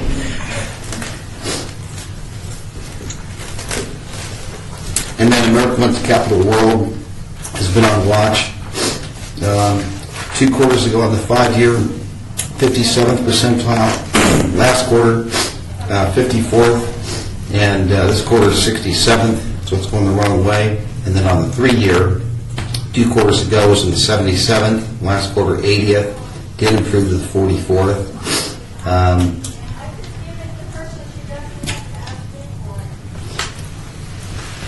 You can keep that on watch. It's improving a little bit on the 3-year. I'd keep it on watch.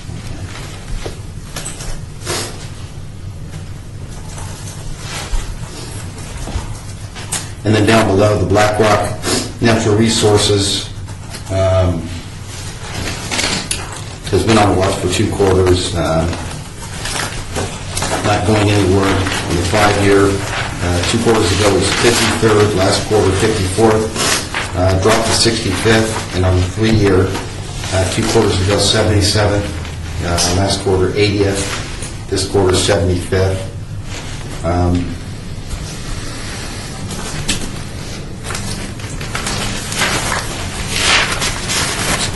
Curious how much money is in that fund. 1.1 million. 1.1 million. 165 participants. Okay, so it has some sponsorship. You could do a fund search to replace that.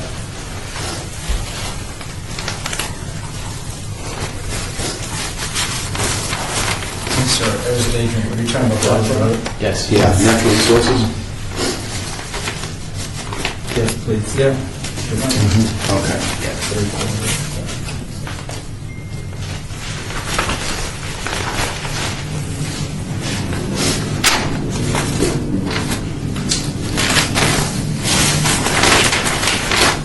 So to summarize, in addition to the 11 funds that we had on watch, we've added the PIMCO total return to the watch list.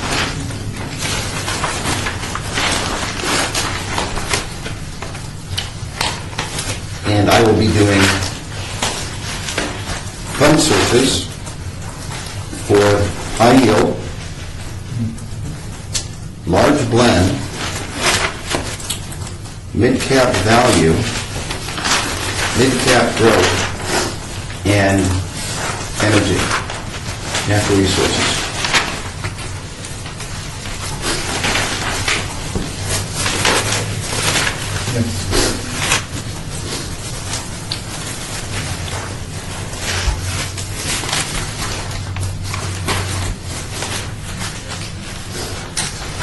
Okay?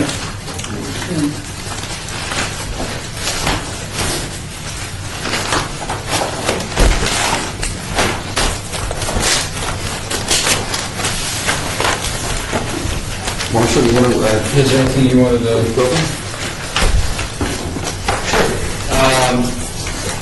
gave everyone an engaging success report. We've gone over this in the past, so it's totally up to you guys whether, to be honest with you, the numbers don't change a whole lot in 3 months, so I can go through the whole thing, I can touch on two pages, or I can just give it to you and you can go home and read it later, whatever you guys want to do. I think the latter is... The latter? Okay. Excuse me one second, I just want to also raise awareness to, on the agenda, we also need a little time to talk about the defaulted loans. Shouldn't take long, but tell us who's again. Yes. So I probably won't be very long at all then. The other piece of paper I gave you there was, we talked about it earlier. We did unveil the target date funds, I think it was May 16th. So to communicate that, there's an email, the 2-page link, the staple is an email that we provided to Dan Regato to send out to all employees. And then in addition to that, on their next statement, they'll have some information as, letting them know that those are available now. So that's really all. And then I've been stopping my stations and letting everybody know that all the good things are available. What's your response? Oh, gee. Yeah. It varies. I mean, they just had a new rookie class. Most of them that weren't really familiar used these ones. They said they want to build America Bond Fund. They did not. They want to build a new city hall. Of 109. So that's really all that's new on our front. If there are any questions for us, I mean, as you've gone through and noted, there's a lot of funds that are on the watch list, or you need a fund search, just let us know, and we're happy to go through. And it doesn't matter to us which funds you use, and we're happy to swap them out as you guys choose. So. Right. Well, like I say, I think in the future, our meetings will bring you in maybe as infrequent as once a year. But I think we've done enough of this now that I think we're starting to feel our way around that we got to do something a little bit different because we feel like we're kind of wasting your time.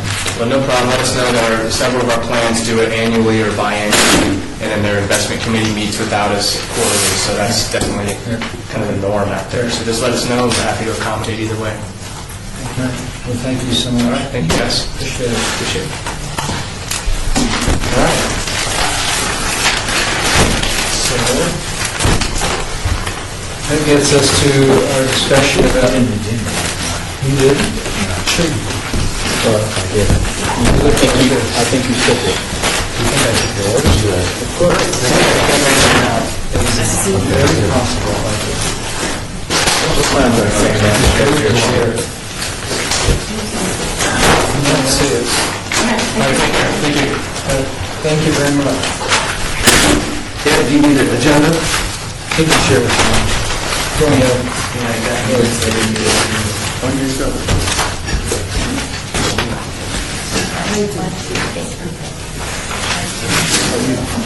I got the minutes and the agenda. That's okay. You can share. Yes. But I could begin to tee up sort of this loan default issue. I know you never left before. We've, this loan default issue has to do with, I guess, some policy issues that we may want to think about. And if you've read the agenda yet, but we're getting into a situation where we've got quite a few loans out. We've got 8% default to Mass Mutual, 6% default in ICMA, no defaults in Nationwide. So. I'm currently in default with ICMA, but it's a banking issue. I'm just saying, in case I thought it was some suspicion. Technically, I guess the overarching concern from my perspective as a fiduciary here is we don't want to do anything, or to phrase it even differently, do nothing, take no action on something that might cause us perhaps to be looked at and by the IRS that might jeopardize our tax qualified status. So that's kind of what we're trying to figure out is we need to have a policy that would restrict folks' abilities to get additional loans. What I am in the situation is when I talked to ICMA about it, he told me, in 3 months we won't blow up your numbers. At the end of the year you'll get a notice and it's as if you took that money out. They're not even pushing for me to fix it. You're just going to get 1099 on that. Yeah, I didn't think that was a very hopeful response. But I mean, is it that's what that's on there, and no one's going to keep going with it? Until they get their 1099 to file their taxes. And then the real gets to notice that they're no longer tax-free. Well, Because it's tax-free. It's not, Plus the, yeah, plus, you get a 10% penalty on that, right? don't you get, yeah. That's if you default on it. Yeah, if you default. And you're under 50. Yeah. what was that? Yeah, it's tax-free. I mean, you pay it back. But here's what I don't understand. You're paying that. From my experience, if a participant takes a loan, they can still choose to defer into the plan if they give a cash flow allowance. But whether they continue to defer on a pre-tax basis, the repayment of their loan is from their paycheck on an after-tax It's basis. not doing it. The city doesn't So, don't just do that with paycheck anymore. But it's still But it's still after the tax, because you're paying. right, but if the payroll had the ability to administer that on an after-tax basis, this issue would be moot. Then the only way somebody could default on a loan is if they quit and didn't repay it, then they're going to get 1099 for this. So has it gone up? Has the default gone up since the city stopped doing it through payroll? Mark? I don't know that, It's been 5 years. I don't know. I don't know the answer to that question. When I look at Mass Mutual, look at an 8% default rate. I mean, it seems kind of high to me. It seems high to me, too. 2314. This question down here that Dan was regarding with certainly, we currently allow for is defaulted on a prior loan to get another loan. So one thing he's thinking is at the very least, we got to say, if you default before, we're not giving you another one. Yeah, you would think so. And again, That's his primary ask. and again, just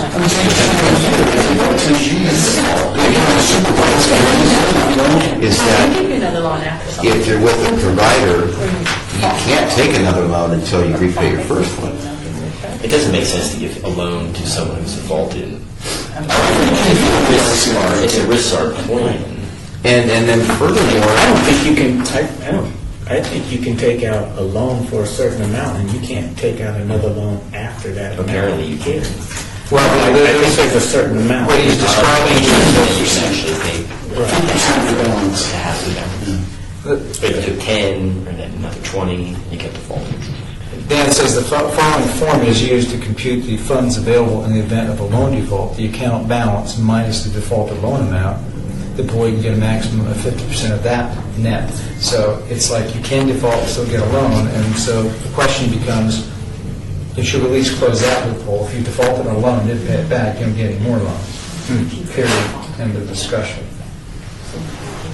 If it risks the IRS view of the plan, I have a concern. Otherwise, it's their money. If they want to take it out and pay the tax penalty, it's up to them to do it. Well, we started with the idea of the loans to begin with, because the rules now on hardship withdrawal are kind of difficult, more difficult than they were 20 years ago. So we opted to say, no, let's allow people to take loans against their own money. The expectation was they pay it back, and the IRS allows for that, so why not allow it? The problem is, what do you do when people default? And if we're right, that this 8% default rate is kind of high, then... Does that really, after that year goes by, and if they're 1099, does that still affect? Well, the issue is, from the IRS perspective, then you're really not operating your plan as a deferred compensation plan. Really, it's like a savings plan. You get to defer your contribution to your earnings, and then later on you just take it out and get 1099. Well, it's just a savings plan. But even this is about to say I might be wrong, but in January 1st, if no one else goes default, do these get wiped clean? Right. I was gonna... So it resets every January 1st, is what you're saying? Yeah,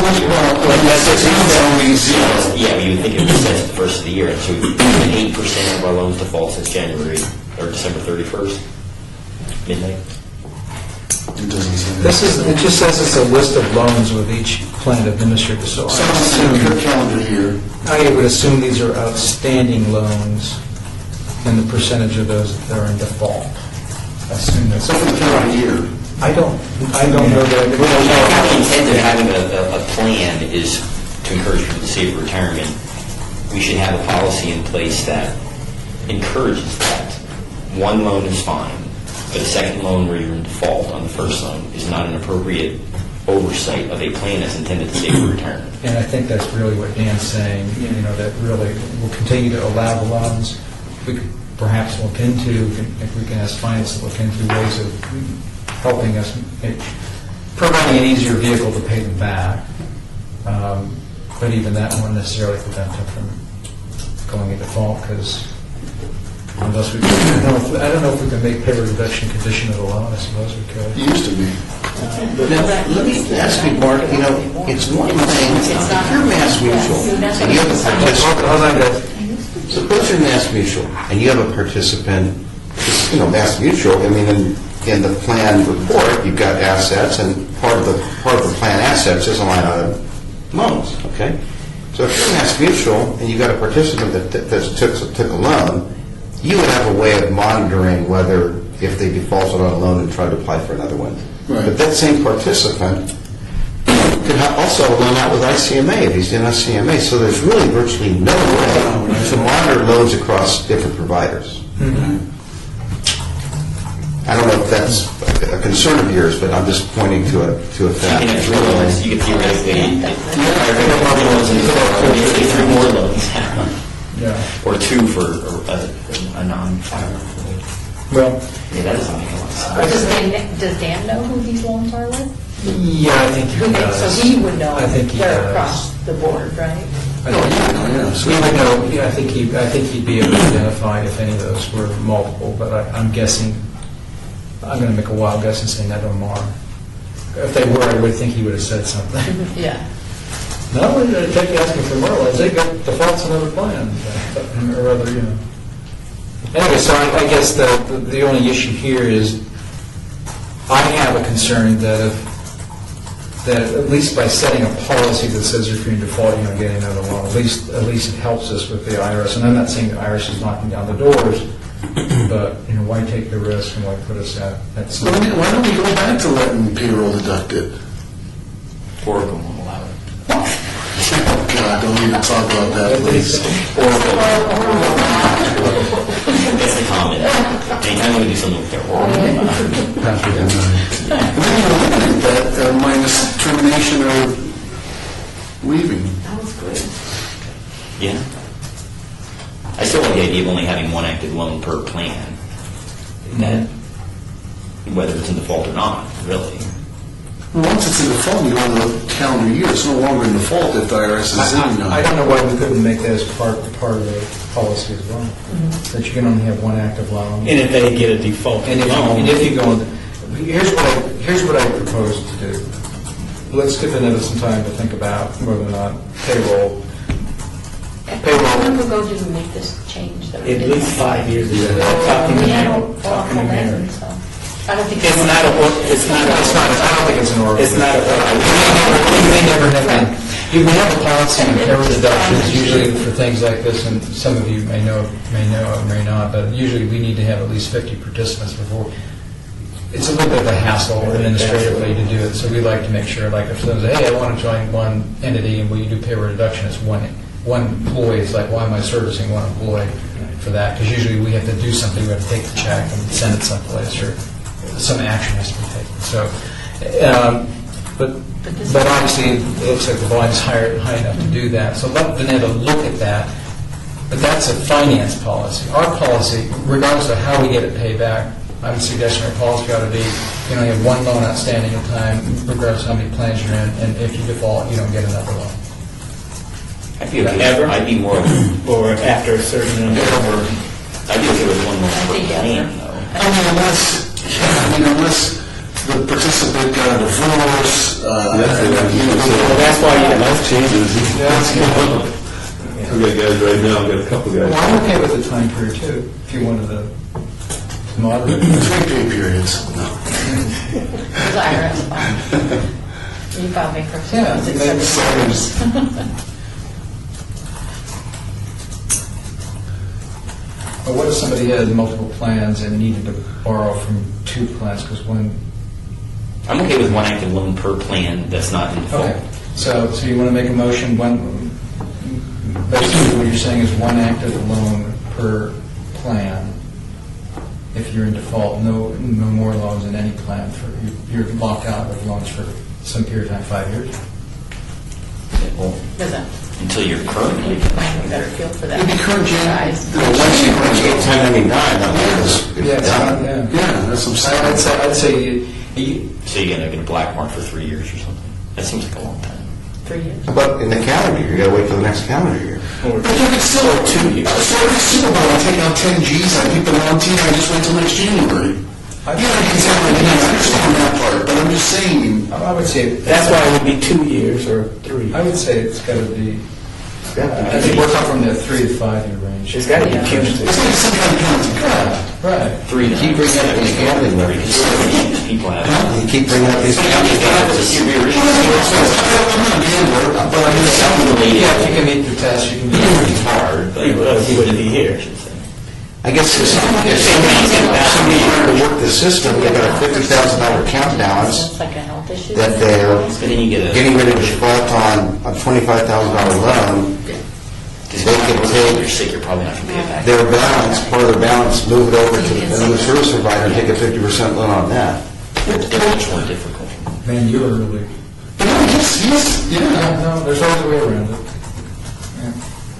Or we can leave it the way it is and just say, oh, well. But that's why I say, personally, I think there ought to be some punitive action to defaulting. How about putting their name on Betsy's blog? And again, because But because Dan brought it up for a reason. the concern I have isn't really the administrative hassle. My concern I have is if it appears as if Yes. we're not functioning as a deferred comp plan, but more as some kind of a saving thrift plan, and there's ways that people can get access to it, then we're putting the rest of us at risk. So it seems to me that there ought to be some penalty. And I'm fine if we say you can have one per plan, but the minute you go default on one, I think you ought to be blocked out for 3 years. 3 years. Yeah. I'm fine any plan. 3 years from the date of Right. default. Yeah. Sure. Which would be January 1st, I guess. Or from the date of default, yeah. So you miss a payment, Yeah. and you're in default. And then meanwhile, if it's, we can use payroll, and then the payroll's, when you do that, that just makes it easier, because it doesn't change the policy. If the penalty goes until when your loan should have paid off, Is there a term on it? you can look at somebody. No, I think he's just, Block 'em out. it's a lot clearer just blocking them out for 3 years Okay. Because now you're. from default. Because if they get cleared up, then But if they clear it at default, If they it's still clear it up, they're no longer, they're no longer in default. Right? And if they get 1099, technically, that's not clearing it up, that's, yeah, clearing in it my up. mind, that's not clearing it up. It's not responsible. It's not, you know. They have to take the action to clear it up, not just attend. If they took the action, does it wipe it clean then? Like- No, you're still in the penalty phase, too bad. Okay. I just worry about someone who say they write a check and it gets lost in the mail and their loan's in default. Get a notice. Well, not only that, there's so many extenuating circumstances that something could go into default. You just Well, I'm just worried had that an if issue an and it's ironclad something. policy, you're in default, you're done for 3 years, or is it discretionary? Well, look, we could also change it and say we don't give loans anymore too. So, I mean, it's not like, it's like we're hacking over what's fine stuff. My concern is just, I don't want to have anything happen that, and we get in arguments with the Treasury about whether this is, I want to do something that says, hey, we recognize that maybe there's an issue here, we've tightened up a policy. How about this default of more than 30 days, is like in my situation? Everyone wants to say it's their money, and they should have a time to do it, but the fact that it's qualified plan, it's got a They rule. don't cure it. Yeah, a default of 30 days or more. Because that way, if, I don't know, Do they report my story. Do they report to the credit? How do these things No, work? they called me, they didn't call me. He asked me when I was going to pay up. I said, well, I find some money now. Win the Super Wait for the Super Bowl. Because a default is immediately, once you're late that one day, it's in default until you pay it up. So Yeah, 30-day cure period of the default. some type of terminology there. Yeah, And then it's 3 years like that, no ifs, ands, or buts. I'm okay with that. Time to vote. So the motion is that you can only take one loan per plan, that if you're in default and you don't cure within 30 days, that in that period of default, you'd be banned from having any new loans on any of the plans for a period of 3 years. And in the meantime, Canada will investigate the ability to Yeah. use payroll deductions. Right, and that's fine, but that doesn't change the policy, that doesn't change it. But again, It just makes it easier to prevent accidental defaults. Question. Just out of curiosity, I mean, I can support all the default stuff. One thing, a little question is, because life changes, and through no fault of your own sometimes, and you need to have access and have maybe, you may need that, to see if you can pick it in a loan. I mean, I would be curious to know, does Dan have the ability to find out, do we have anybody that's taken multiple loans? I think he does. I mean, Are you saying, is there some appeal process that allows? Well, now that he said that, because we had a member whose wife was throwing checks all the time because she was leaving him. She went and got an apartment, got furniture, and he got in trouble, and it was all her, so I don't know. Do you want to amend the current motion that's out there to allow them to appeal to this board? Yeah. just something to give them an opportunity. Yeah. I mean, there's circumstances. Okay, so are you suggesting that somebody would attend one of these meetings and we'd have a agenda space for them to... No, I think you'd have to have, for 2 times a year, you'd have a social meeting. Exactly. If they're going to line up, all 30 you guys, 40 you guys, 60 you guys, when you want to we'll call you in type thing. There's 30 people in the fall. It's not going to happen all that You often. know, Yeah, it's going to happen once. I'm just trying to understand in practice how it would actually execute. We have, for example, here, so maybe you have more than one. I'm not talking about no loan. I'm talking either in the fall and no loan, right? That's what you're You're talking about emergency situations only. Yeah, and I'm not even talking about that if they're, I thought you meant that, like, if somebody had a loan that they're making payments on, they weren't in default in, that they could not go out and get another loan if they needed it. Even though they're not in default, are you saying that they can't I'm not sure that was part of the motion. I would provide one outstanding loan. Actually, you can modify your You existing can increase the loan. Yes. Okay. I really don't know something. Then that answers that question. That, excuse me, and from my experience, I've never heard of that, and I'm not so sure the record keeper has the ability to administer that. You have an existing loan that you want to modify, increase? If you made a bill, you do that. Okay, now, personally, I'm not sure about that. Maybe they can, but that would need to be verified. From my experience, these loans, you have to repay to take a new one, from my experience.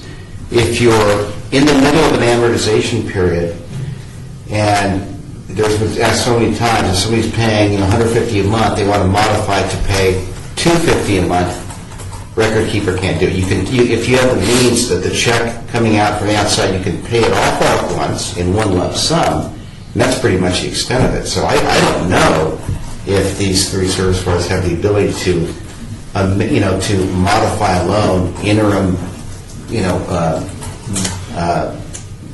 the payment in the amortization period.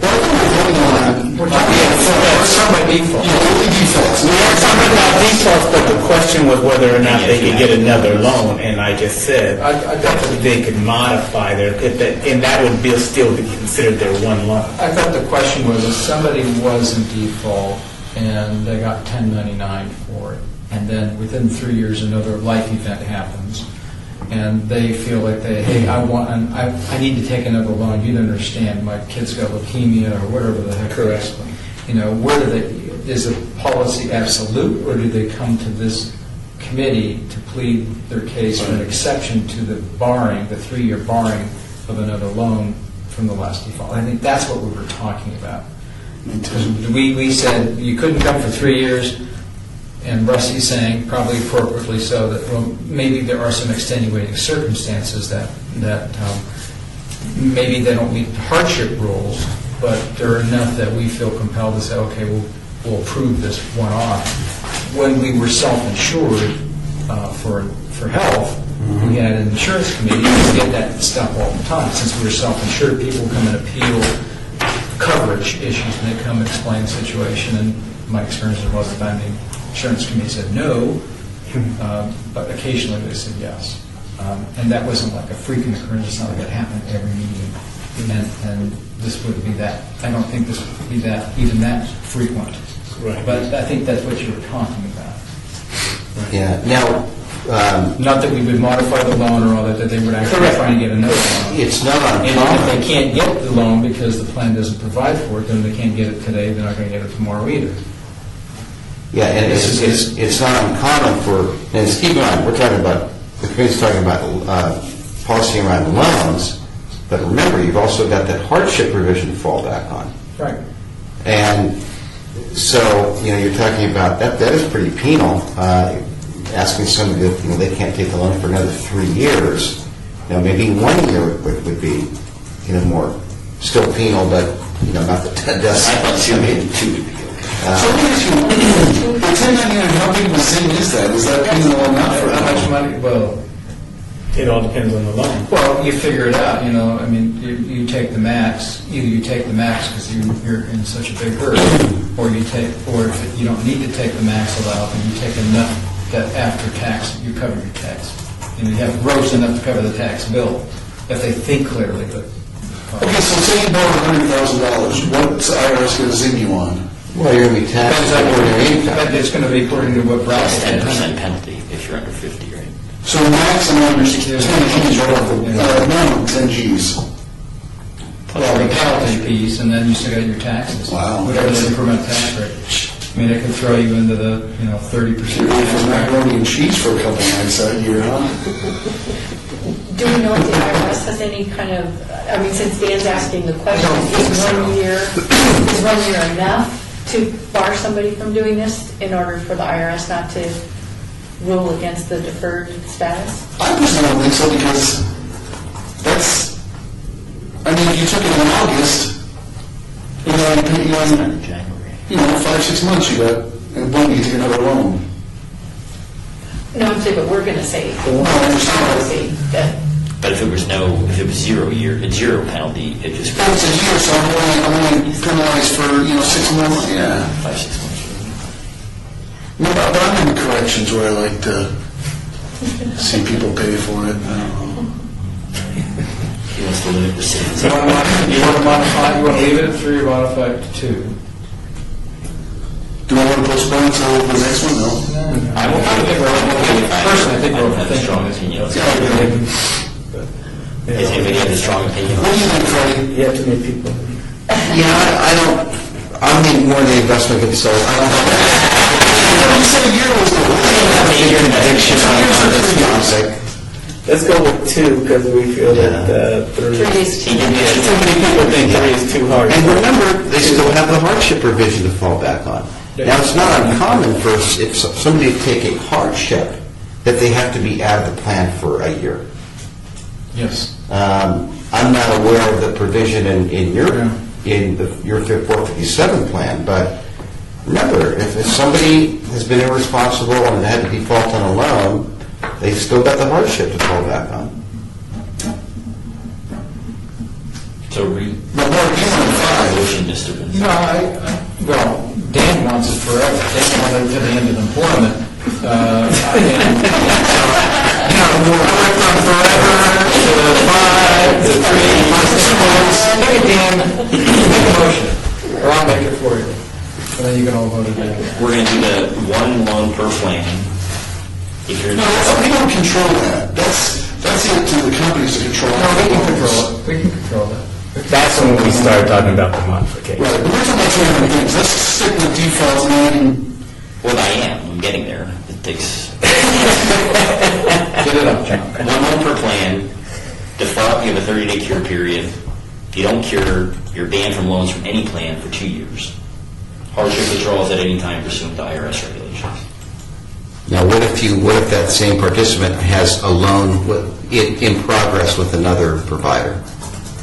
You mean Yes, so Well, you still can't take out another loan. It's already out. What we're saying is, once you go into a default status where you didn't cure within the 30 days, you can't take out any new loans. new loans. in any plan Yeah, in any plan. for 2 years. it's his phone. What do you think, Boris? How's that sound? Yeah, but I mean, as long as there's a means to it. And then we're going to have an appeal I don't know if that's a process hardship for a hard provision no appeal. will stay with that coverage and what that includes. It's like medical. Well, yeah, it's Divorce? No. No. One time you went through our, it's for I mean, like you get, I know guys that hold their houses in. it's typically to avoid, for medical bills, avoiding eviction on a rental, foreclosure on a mortgage, It relates to, yeah. yeah, and to pay for education, Yep, I believe. yeah. Why don't we do this, and if it becomes an issue for anybody, we can address that. There's a motion on the floor. Amend the motion. On the program. Is this John's motion or yours? John? I guess mine. I'll second. I second. All in favor, say It's 2 years. 2 years. 2 years. Okay. I don't know. So 30-day We're counting hands. Cure period. Then a 2-year period upon the fall. And then a 2-year blackout window on any new loans from any plan. From the default. Now, are these 7 people, myself included, grandfather name, or are we Just get it cured now. You got 30 days. Policy moves. That's true, it's been 32. No, well, you got 30 days from right now. Trying to help you out. Actually, that's a good question. This is a policy But move. is it grandfather name? As Some of of, these people may have been defaulted 2 years ago. as of, Well, they couldn't be because they were So they're grandfathered in. well, They're okay, I mean, they're clear. We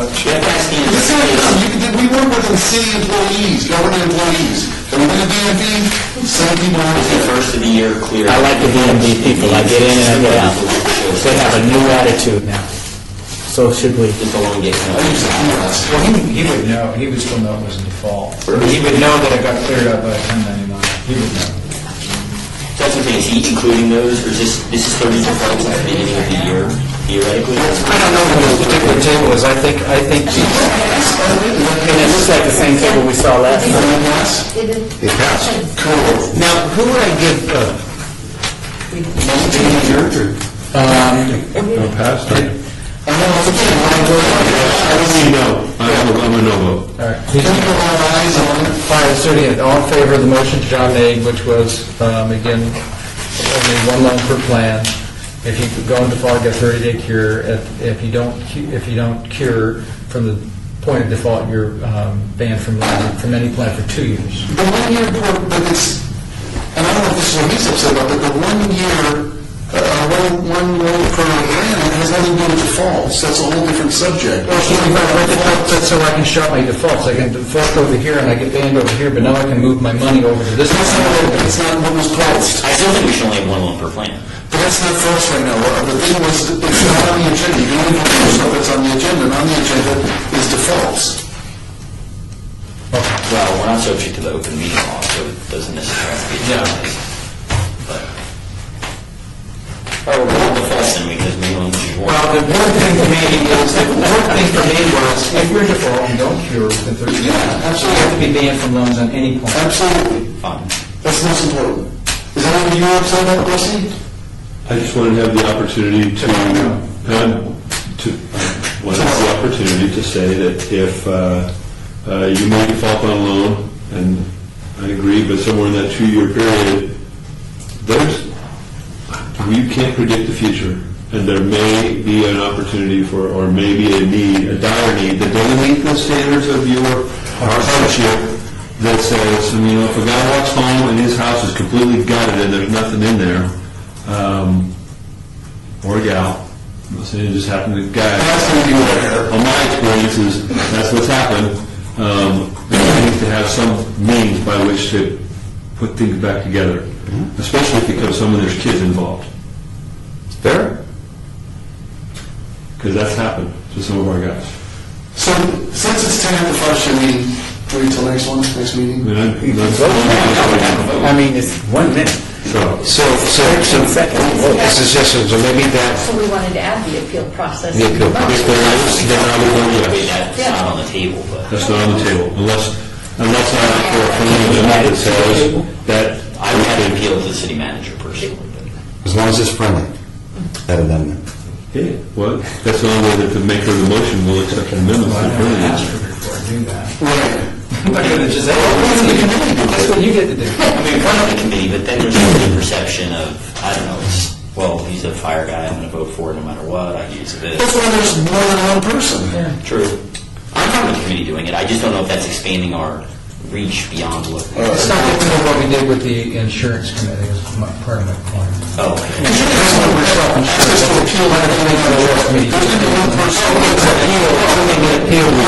well, then there's an appellate procedure should somebody fall into this.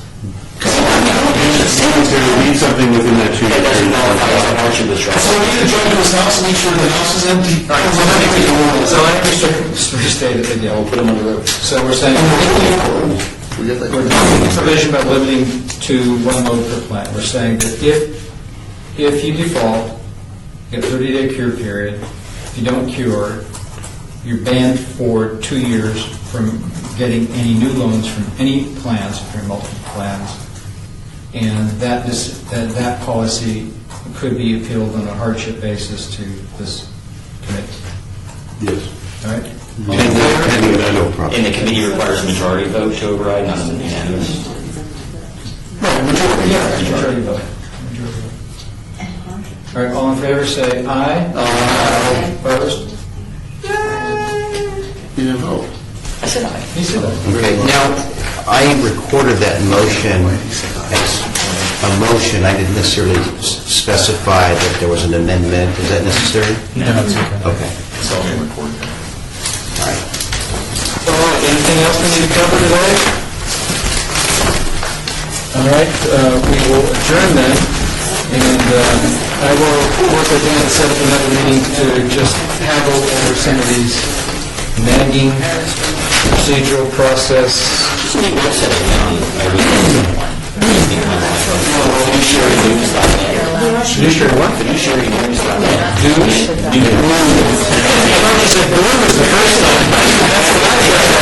It's a four-step article series on plan overload, how to focus your choices.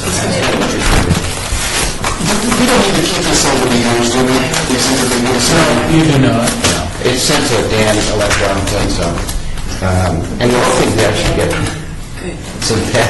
could potentially get, Yeah, I don't know what's holding that up. Dan's asked me 5 times now. I told him buy them. The copying cost is all color. Part of the problem